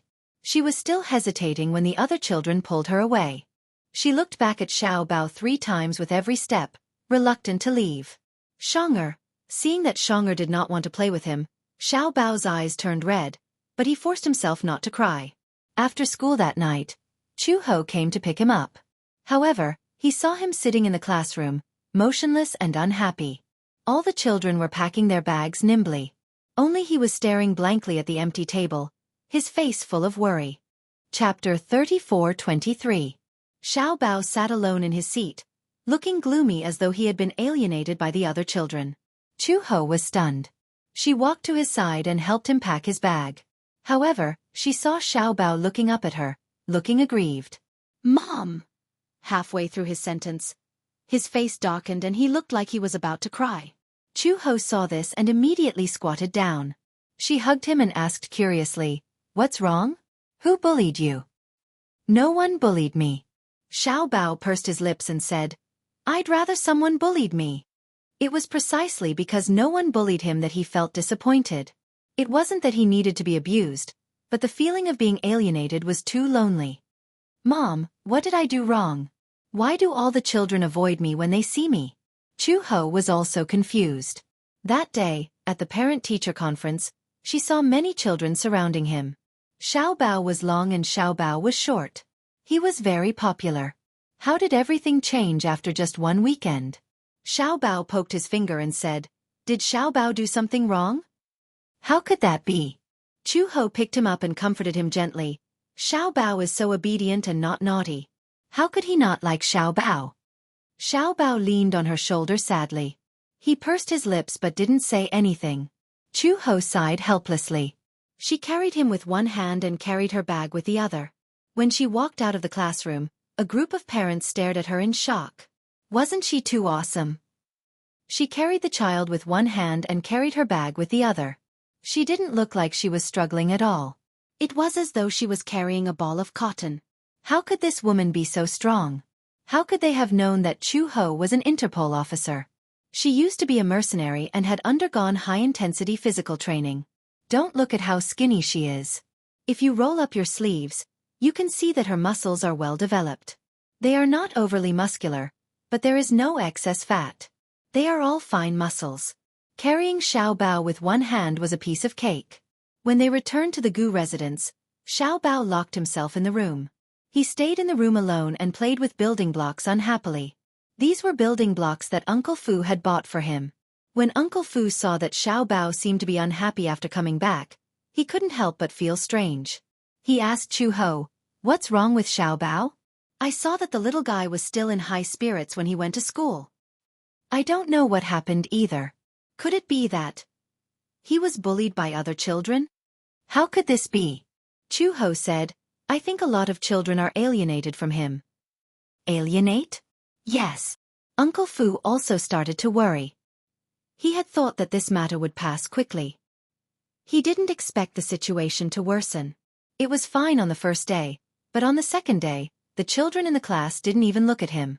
Other than the homeroom teacher and the lifestyle teacher, the other children didn't dare to talk to him. Other than Shang'er, who was still the same as usual. But sometimes, the other children would run up to Shang'er and secretly say bad things about him. "Don't talk to Xiao Bao." For a moment, Xiao Bao was like a ghost in the class. He couldn't be mentioned at all. Xiao Bao suddenly felt depressed. How could it be like this? Was he some kind of plague?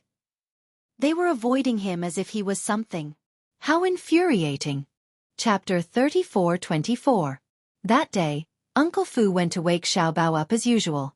However, Xiao Bao refused to get out of bed no matter what. He curled up in his bed and refused to go to school. No matter how Uncle Fu coaxed him, he refused to move. In the end he said, "Xiao Bao doesn't want to study anymore." When he said this, Uncle Fu realized the seriousness of the matter. It seemed that this little guy had met with some trouble in school. However, no matter how much Uncle Fu asked, Xiao Bao remained wrapped in his blanket. His small body curled up in his bed and he refused to talk to him. He only said, "The other children don't like me anyway. It doesn't matter if I go or not. So I'm not going." When Uncle Fu heard this, he couldn't help but think of Gu Jinglian's childhood. At that time, when Gu Jinglian was in kindergarten, he had initially studied in a private international school. That school was of a higher class than the one Xiao Bao was studying in now. It was an international school. Hence, the children who attended the school were from other countries. Many of them were foreign workers, high-ranking officials in embassies, and senior management of multinational corporations. However, Gu Jinglian was the only one who had a special background. At that time, although the Gu family wasn't as powerful as it was now, they were still powerful enough to be on par with the Mu Corporation. In the beginning, when Gu Jinglian entered the school, the Gu family didn't emphasize his identity too much. However, Uncle Fu had forgotten the exact reason. It seemed that in the kindergarten, a child had provoked Gu Jinglian. In the end, the two children couldn't accept each other's words and started fighting. At that time, Gu Jinglian was only 5 years old. However, he inherited the blood of the Gu family. He didn't talk much, but he didn't have a temper. Once he got angry, he would fight if he could. From the time Gu Jinglian could remember, he didn't talk much. He was taciturn and had a cold temperament. In kindergarten, she wasn't very popular either.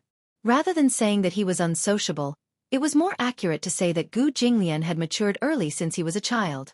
After all, he grew up in such a family environment. What he saw from a young age was unimaginable to other children. Violence and fighting. When he was very young, he even followed his father to patrol the casinos. Many times, he watched as the gamblers, whether they were in debt or cheating, were beaten by a group of people until they wished they were dead. In such an environment, he matured earlier than the other children. In comparison, other children at this age were innocent and naive. As a result, there was a very deep generation gap. Gu Jinglian, on the other hand, disdained to interact with those children. The arrogance in his bones made him isolate himself. However, after entering kindergarten for a period of time, his cold personality had slightly improved. However, during that fight, he was careless and didn't know how to control the strength in his hands. As a result, the child was covered in cuts and bruises. 5-year-old children had always been good at imitating. Whatever the adults did, the child would watch from the side and imitate them. Usually, when children fought, they would either grab the child's clothes or give him a soft punch. However, Gu Jinglian pushed the child to the ground, picked up a small stool, and smashed it directly on him. His violent personality scared all the children in the class. However, Gu Jinglian didn't know that fighting like this was wrong. Chapter 34-25. What right did he have to give in to a weakling? When he fought, he also used all his strength, but Gu Jinglian was even more ruthless. Ever since that incident, little Jinglian was immediately quarantined by the children in class and became a dangerous person in everyone's eyes. From that day onwards, his character returned to his former cold, arrogant, and taciturn personality. No one could fit into his world anymore. When he reached primary school, Gu Jinglian no longer went to school. Instead, he hired a private tutor and studied at the Gu residence. At that time, the Gu family even specially built a private school. Uncle Fu did not expect that Xiao Bao would repeat the same mistake. This was not what he wanted to see. He only hoped that Xiao Bao could grow up safely and healthily like a child from an ordinary family. Seeing that Xiao Bao was really unwilling to go to school, Uncle Fu did not force him. Chu Ho stayed at the Gu residence to accompany Xiao Bao, while Uncle Fu rushed to the casino. "Ah! Master Gu! Master Gu! Spare me, spare me! I won't do it again!" A man's wailing and howling could be heard from the side room of the casino. Gu Jinglian sat calmly on the sofa, holding the teacup lid and gently taking a sip. Beside him, a few thugs picked up iron rods and smashed this person. "Didn't I warn you and give you 5 days to return the money? Do you really think we're a charity organization? Not only are you not returning the money, You're even running away. Huh. Where do you think you're running to? The gambler hugged his head and curled up into a ball on the ground, trembling. He was beaten black and blue and had several broken bones all over his body. Masters, spare me. Spare me. I won't dare to do it again. I won't dare to run away again. I won't run away again. This gambler owed the casino a few million yuan and had been in debt for 2 years. With the interest compounding, the principal and interest amounted to tens of millions of yuan.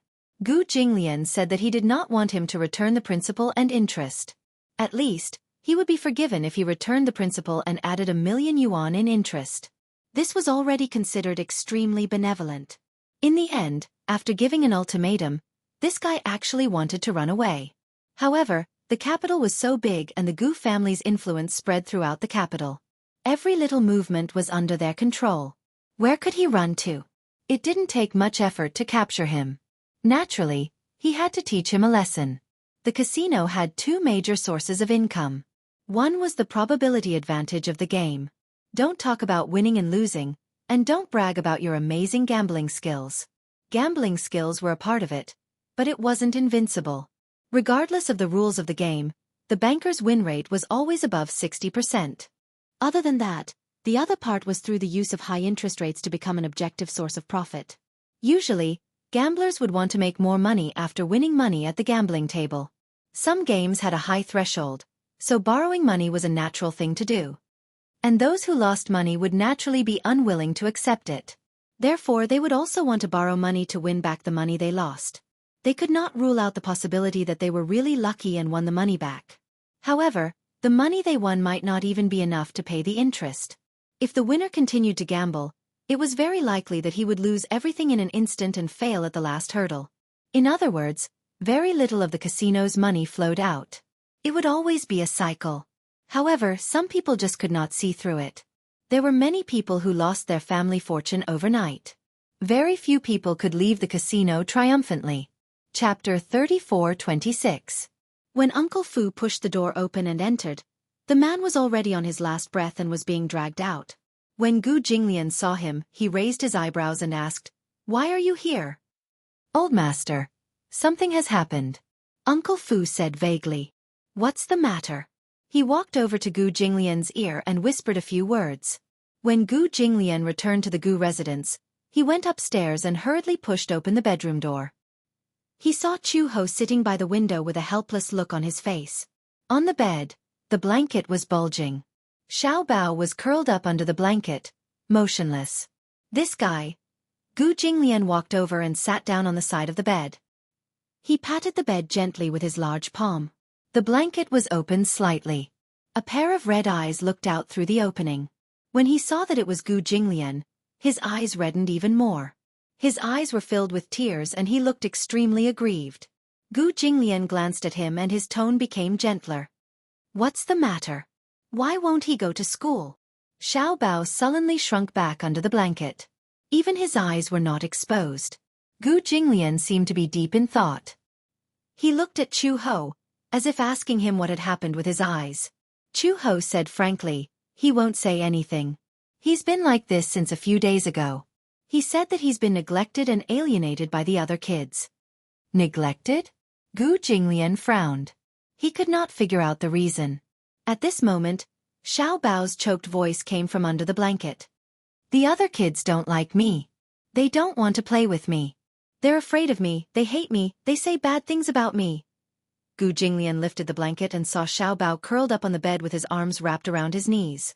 His face was wet with tears and his eyelashes were clumped together because of his tears. His little mouth was puckered and he looked extremely aggrieved. He stubbornly wiped away his tears, but new tears flowed out. Gu Jinglian could not help but feel sorry for her. He spread out his body and patted his thigh lightly. "Come here." When Xiao Bao heard this, he was initially unmoved. However, after hesitating for a while, he finally crawled to his side on all fours. Gu Jinglian said, "Daddy, carry me." For some reason, because of these 3 words, Xiao Bao's nose became even more sour. Grievances welled up in his heart and he burst into tears. He crawled into Gu Jinglian's arms and wrapped his 2 small hands tightly around his neck. His hands were wet. What was that? Gu Jinglian frowned. He had a perverted obsession with cleanliness. His hands were sticky and he could tell from the touch. His hands were wet with tears. Then, she heard him sniff hard. Gu Jinglian's frown deepened. Not just tears. And his snot. The alarm bells in Gu Jinglian's head rang loudly. When Chu Ho saw this, he almost could not help but break down. One had to know that Gu Jinglian's obsession with cleanliness was quite perverted. In the past, there was a subordinate who touched his table without washing his hands. Gu Jinglian flew into a rage on the spot and sent people to disinfect the entire room 3 times. That subordinate was so scared that he was trembling in fear, afraid that he would lose his hands. Not to mention Xiao Bao's hands that were stained with tears and snot. Chu Ho was worried that Gu Jinglian would suddenly fly into a rage. However, the man endured it desperately and kept taking deep breaths. Xiao Bao did not see Gu Jinglian's completely ashen face. He hugged the back of his neck tightly and whimpered bitterly, "I don't want to be hated. Sob, sob, sob."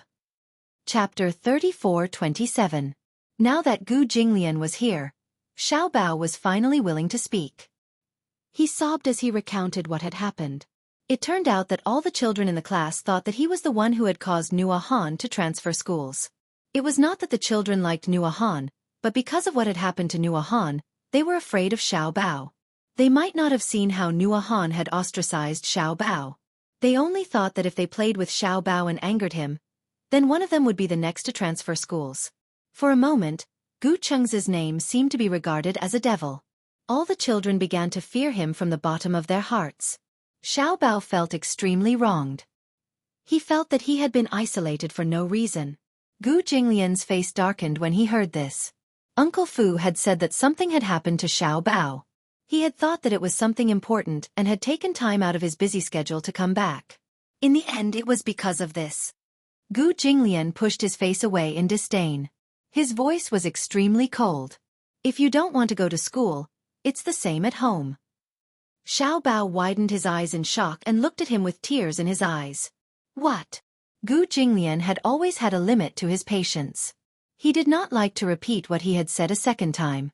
If you don't want to go to school, it's the same at home. He repeated it patiently. Xiao Bao had originally thought that Gu Jinglian would comfort him or hold him in his arms and coax him. He did not expect that Gu Jinglian would actually say that if he did not want to go, then he should not go. Ah! Such unexpected words made Xiao Bao dumbfounded. What's wrong? Gu Jinglian raised his eyebrows.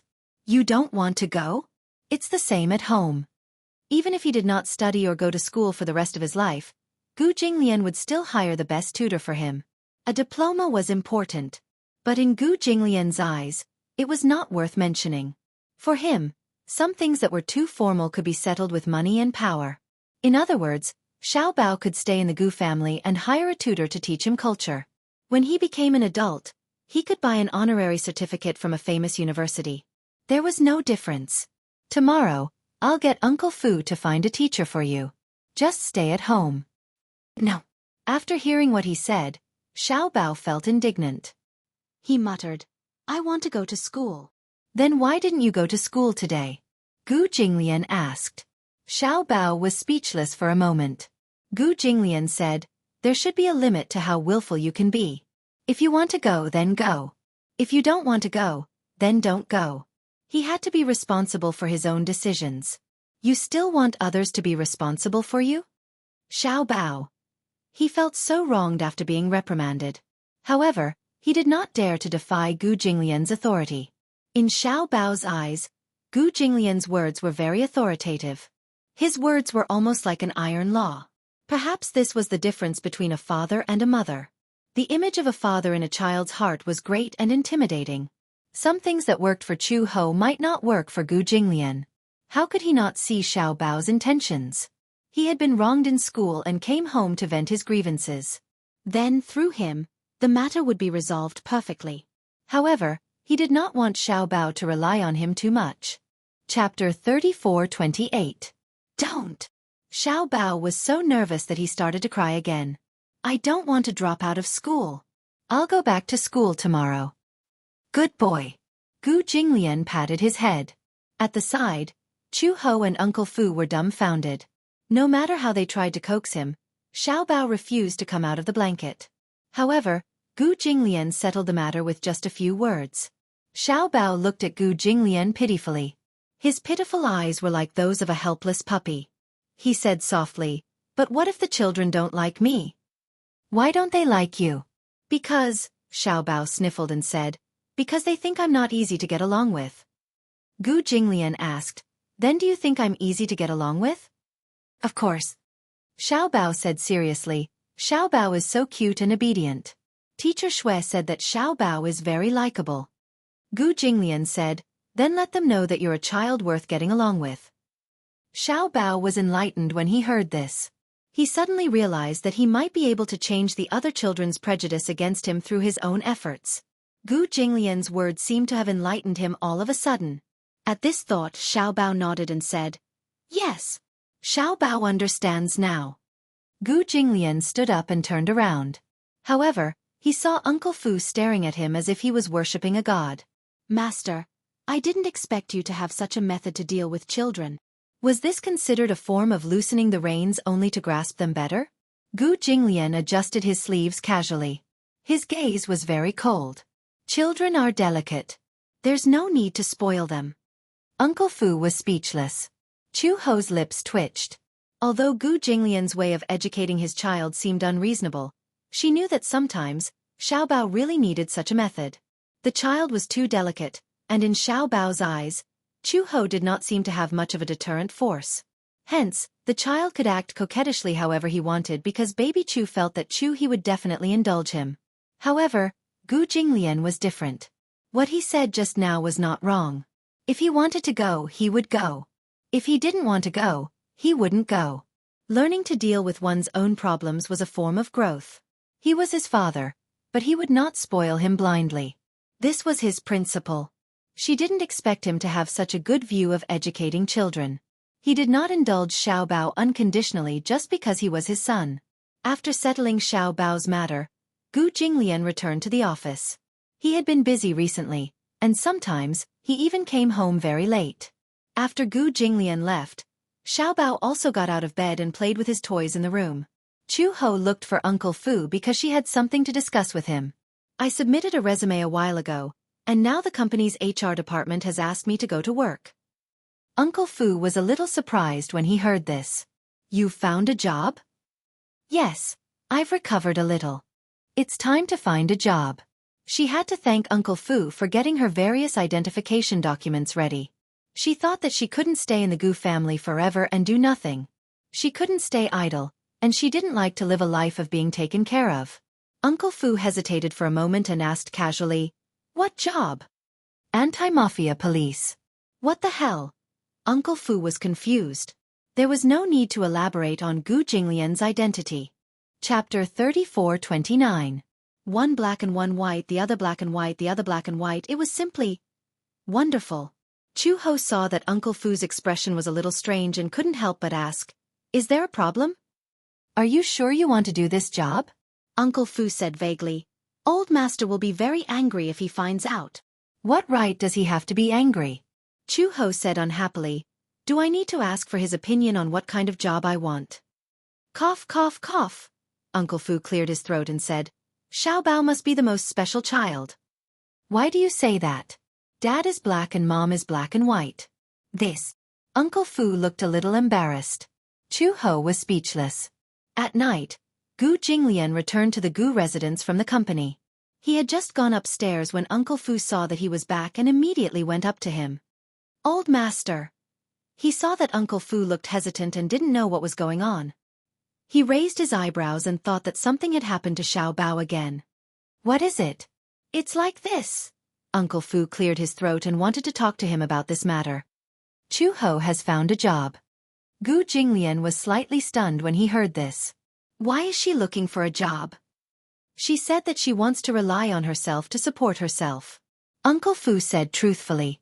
During this period, Chu Ho had been idle at home because of her health and did not have any source of income. All her expenses were paid by the Gu family. Sometimes, Chu Ho would pick Xiaobao up from school and Xiaobao would ask her to buy him any toys that he wanted. However, she didn't have any money on her. Many times, She had to bite the bullet and ask Uncle Fu to buy the toys for her. Then, Uncle Fu would buy the toys for her. It wasn't that Uncle Fu didn't want to give her money, but she felt that it was too embarrassing to take someone else's money. Chu-ho had a strong personality and never liked to live under someone else's roof. Therefore, after her health improved a little, she submitted a few resumes. In fact, the police station did not have an anti-gang position, but most police stations would have an anti-gang department. Thus, the Anti-Mafia Police Department was created. However, the organization of the Anti-Mafia Department was different from that of the ordinary police. This department had even stricter requirements for the police. Other than skills and mobility, all other qualities had to be taken into consideration. However, the salary was not much higher, but it was a very dangerous job. Walking in the rain of bullets, it was rare to get injured, but it was common to lose one's life. Therefore, most of the people who were recruited for this profession were retired soldiers or those who were transferred from the special forces. Therefore, this position was not very glamorous, and it was very difficult to recruit anyone. After all, the mindset of young people nowadays was different from before. Their lives were above everything else. As an outstanding police officer of the Interpol, Chu-ho was naturally qualified for this job. Gu Jinglian seemed indifferent and asked casually, "What kind of work?" Uncle Fu said cautiously, "Police." Gu Jinglian was stunned. He turned around and looked at him in surprise. "Police? Yes. I heard that it's the anti-mafia police." Gu Jinglian was speechless. How dare she? Who does she want to go against? Uncle Fu was speechless. Gu Jinglian said unhappily, "Why did she want to do this job for no reason?" "Because there's no income." Chapter 34:30. Previously, when Chu-ho was still recuperating, Uncle Fu had asked Gu Jinglian for advice. After careful consideration, he decided to let Chu-ho stay for Xiao Bao's sake. Moreover, he instructed Uncle Fu to transfer $3 million to her account every month. This was a considerable sum of money. After all, if she stayed in the Gu family, she would not need to spend money in most cases. $3 million was just her daily expenses. "I did, but she didn't want it." Uncle Fu felt wronged and immediately tried to defend himself. "She didn't want it? Why not?"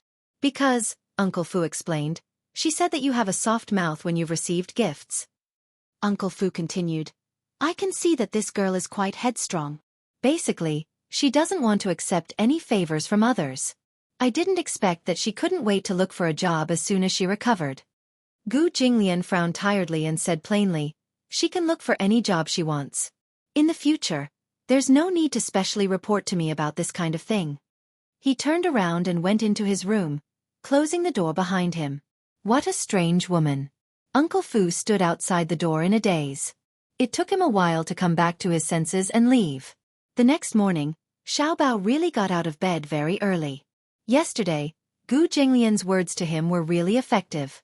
Hence, when Chu-ho came to the room, he was already dressed and packed his school bag. He looked ready to go.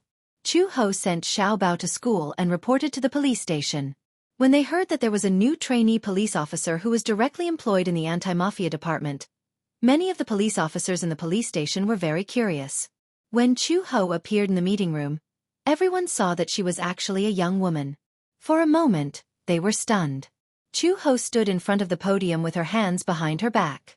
Her posture was straight and her expression was serious. However, her delicate and pretty face made it difficult for people to associate her with a well-trained anti-mafia police officer. In the anti-mafia department, there were very few female members. This position was extremely dangerous. Whenever he went in and out of certain places, it was inevitable that he would encounter unexpected situations.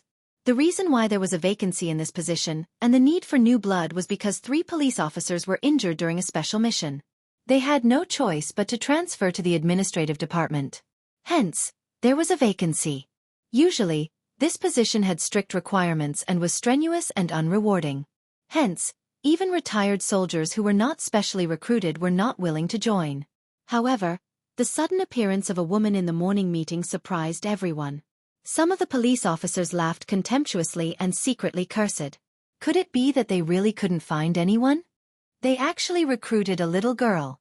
"Boss, why did you recruit a girl into the department?" Some of the police officers questioned him. His words seemed to resonate with them. That's right. Is our team really unable to recruit any more people? They recruited a girl. I think it's strange too. This little girl has thin arms and legs. She doesn't have any skills, yet they still recruited her to drag us down? Everyone's doubts were not without reason.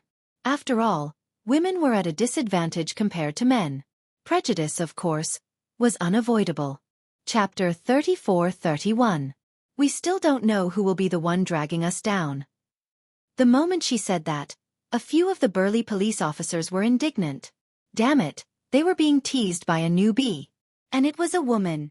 Looking at Chu-Ho's arrogant expression and her eyes full of sarcasm, it was obvious that she looked down on these senior police officers. One of the police officers slammed the table and stood up. Many of the people present were veterans, so they were all hot-blooded men. When they heard this, they could not sit still. The counselor at the podium saw this and scolded, "Sit down." Captain. I told you to sit down. Did you hear me? You don't even want to obey my orders? The anti-gang team was all about obedience. Usually, they could laugh and joke around, but when the captain gave an order, no one dared to disobey.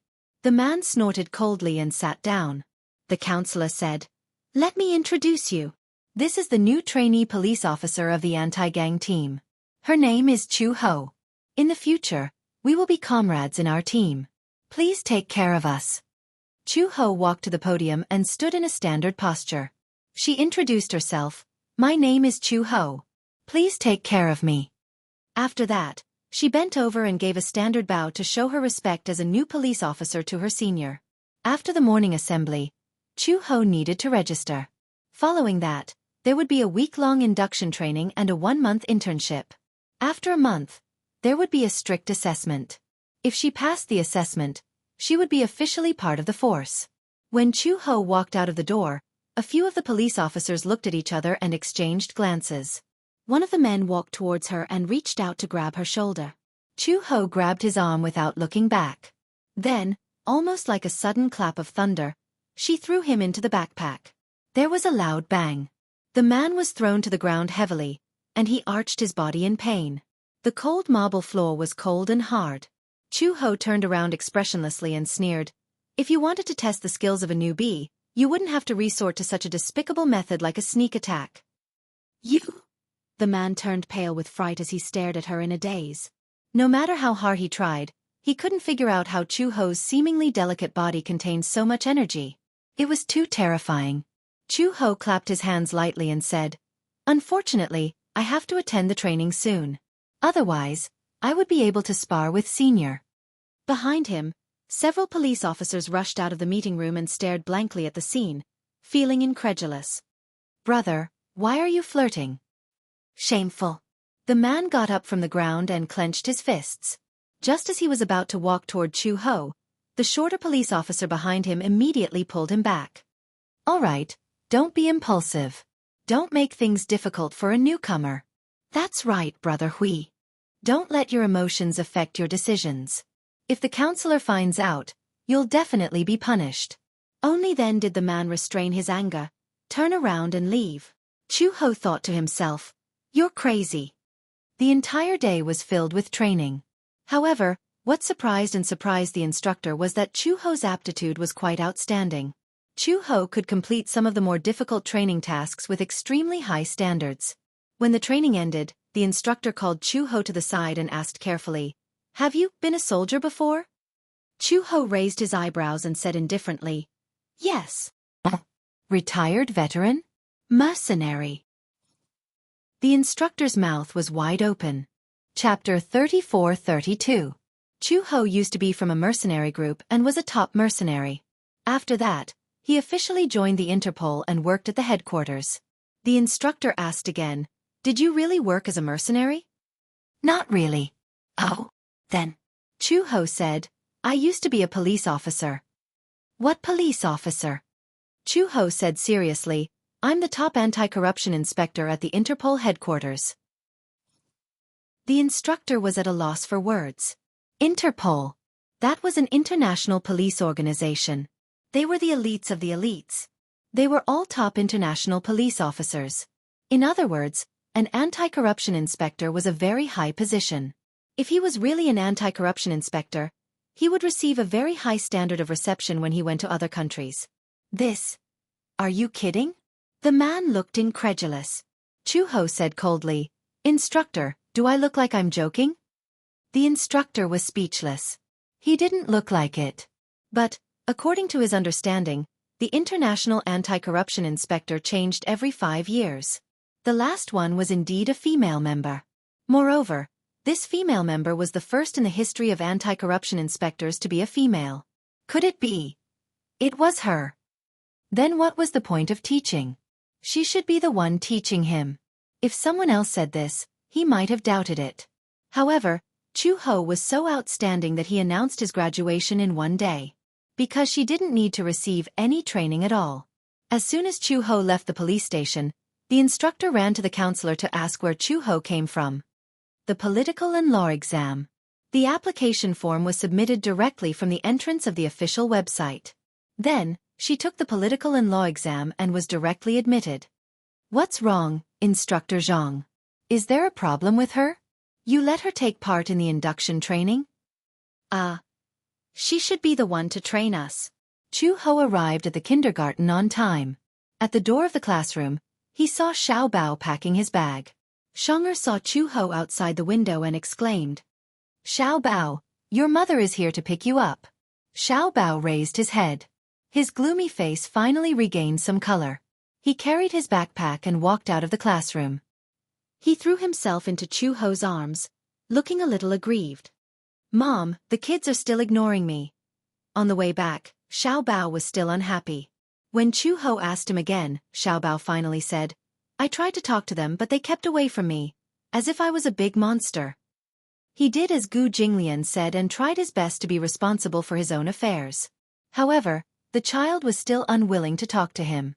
He was vexed. Chu-ho picked him up and kissed his rosy cheeks tenderly. "Don't rush. Take your time." Chu-ho suddenly asked, "Your birthday is coming up. Have you thought about what kind of birthday party you're going to hold?" Xiao Bao poked his finger and said, "I want to spend it with Shonger, Jean, Chu-ho remembered. The little girl sitting in front of you? Yeah. Do you like her?" Xiao Bao blushed and immediately said, "No. Look at you. Your face is red. You still say you don't like her?" Chapter 34-33. Sure. Xiao Bao was excited.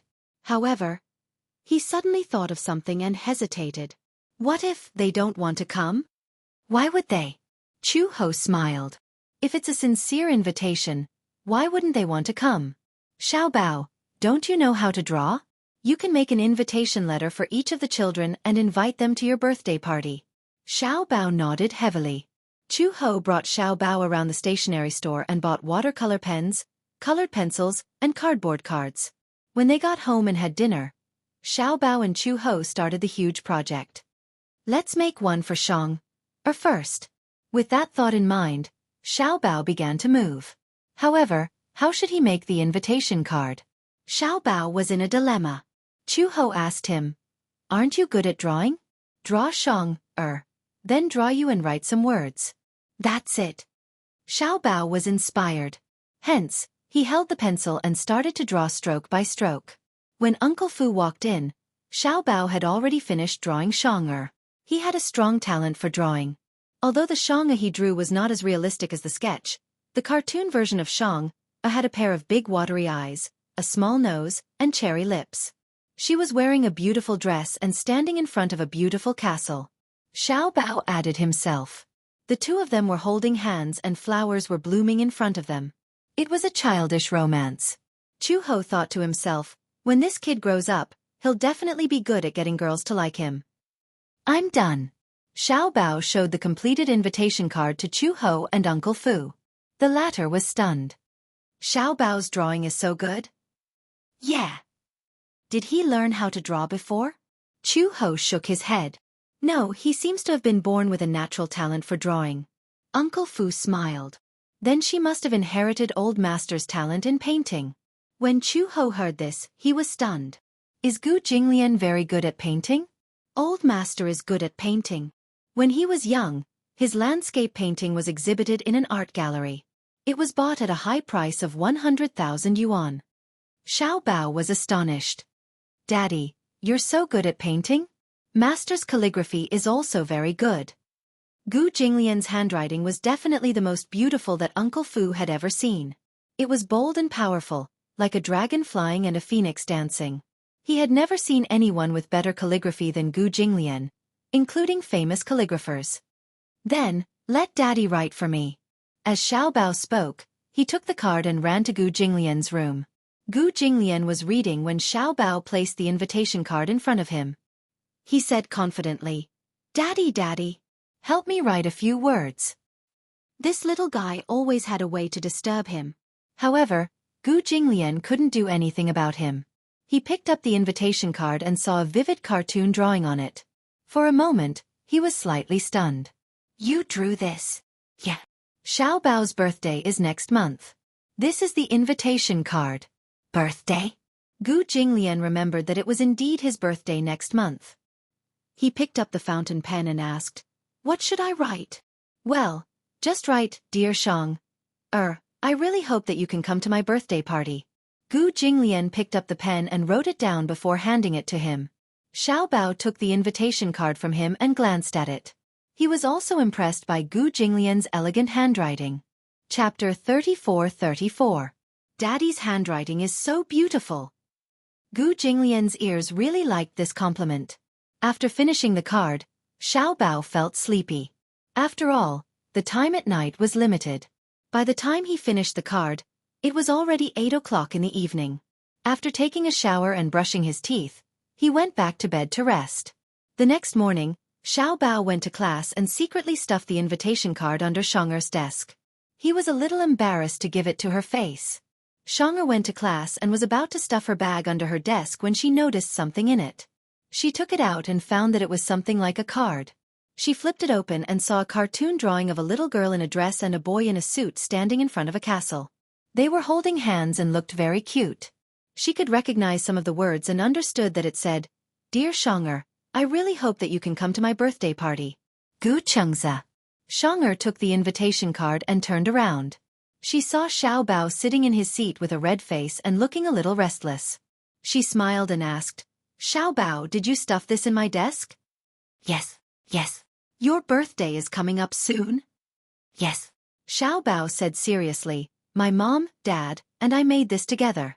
Mom was in charge of making the invitation card, I was in charge of drawing, and Dad wrote the words."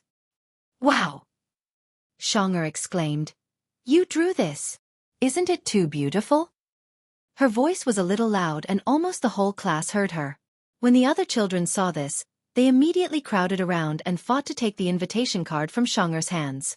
They all exclaimed one after another, "What a beautiful drawing! Xiao Bao, did you really draw this?"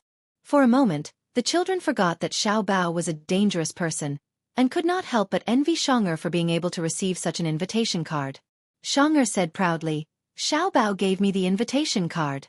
Xiao Bao said that he drew the drawing, his mom made the invitation card, and his dad wrote the words. "Oh my God! I thought you bought it. Even the ones you buy aren't as beautiful as this. Look at the handwriting, it's even better than the handwriting in books. Did Xiao Bao really do this himself? I can't believe it." For a moment, Xiao Bao was extremely pleased with himself. The children took turns to praise him, making him feel like he was floating in the clouds. For the entire day, Shang'er hugged the invitation card lovingly. This was made by Xiao Bao himself. Moreover, she was the only one in the entire class who received it. The other children were extremely envious. Xiao Bao said that all the children in the class had one. However, Shang'er was the first to receive it. This meant that Xiao Bao treated her as his best friend. When they got home, Xiao Bao was as happy as a bird. He talked to Chuho non-stop. "Mom, did you know? Gina really likes the invitation card I sent her. She said that she would keep it for the rest of her life.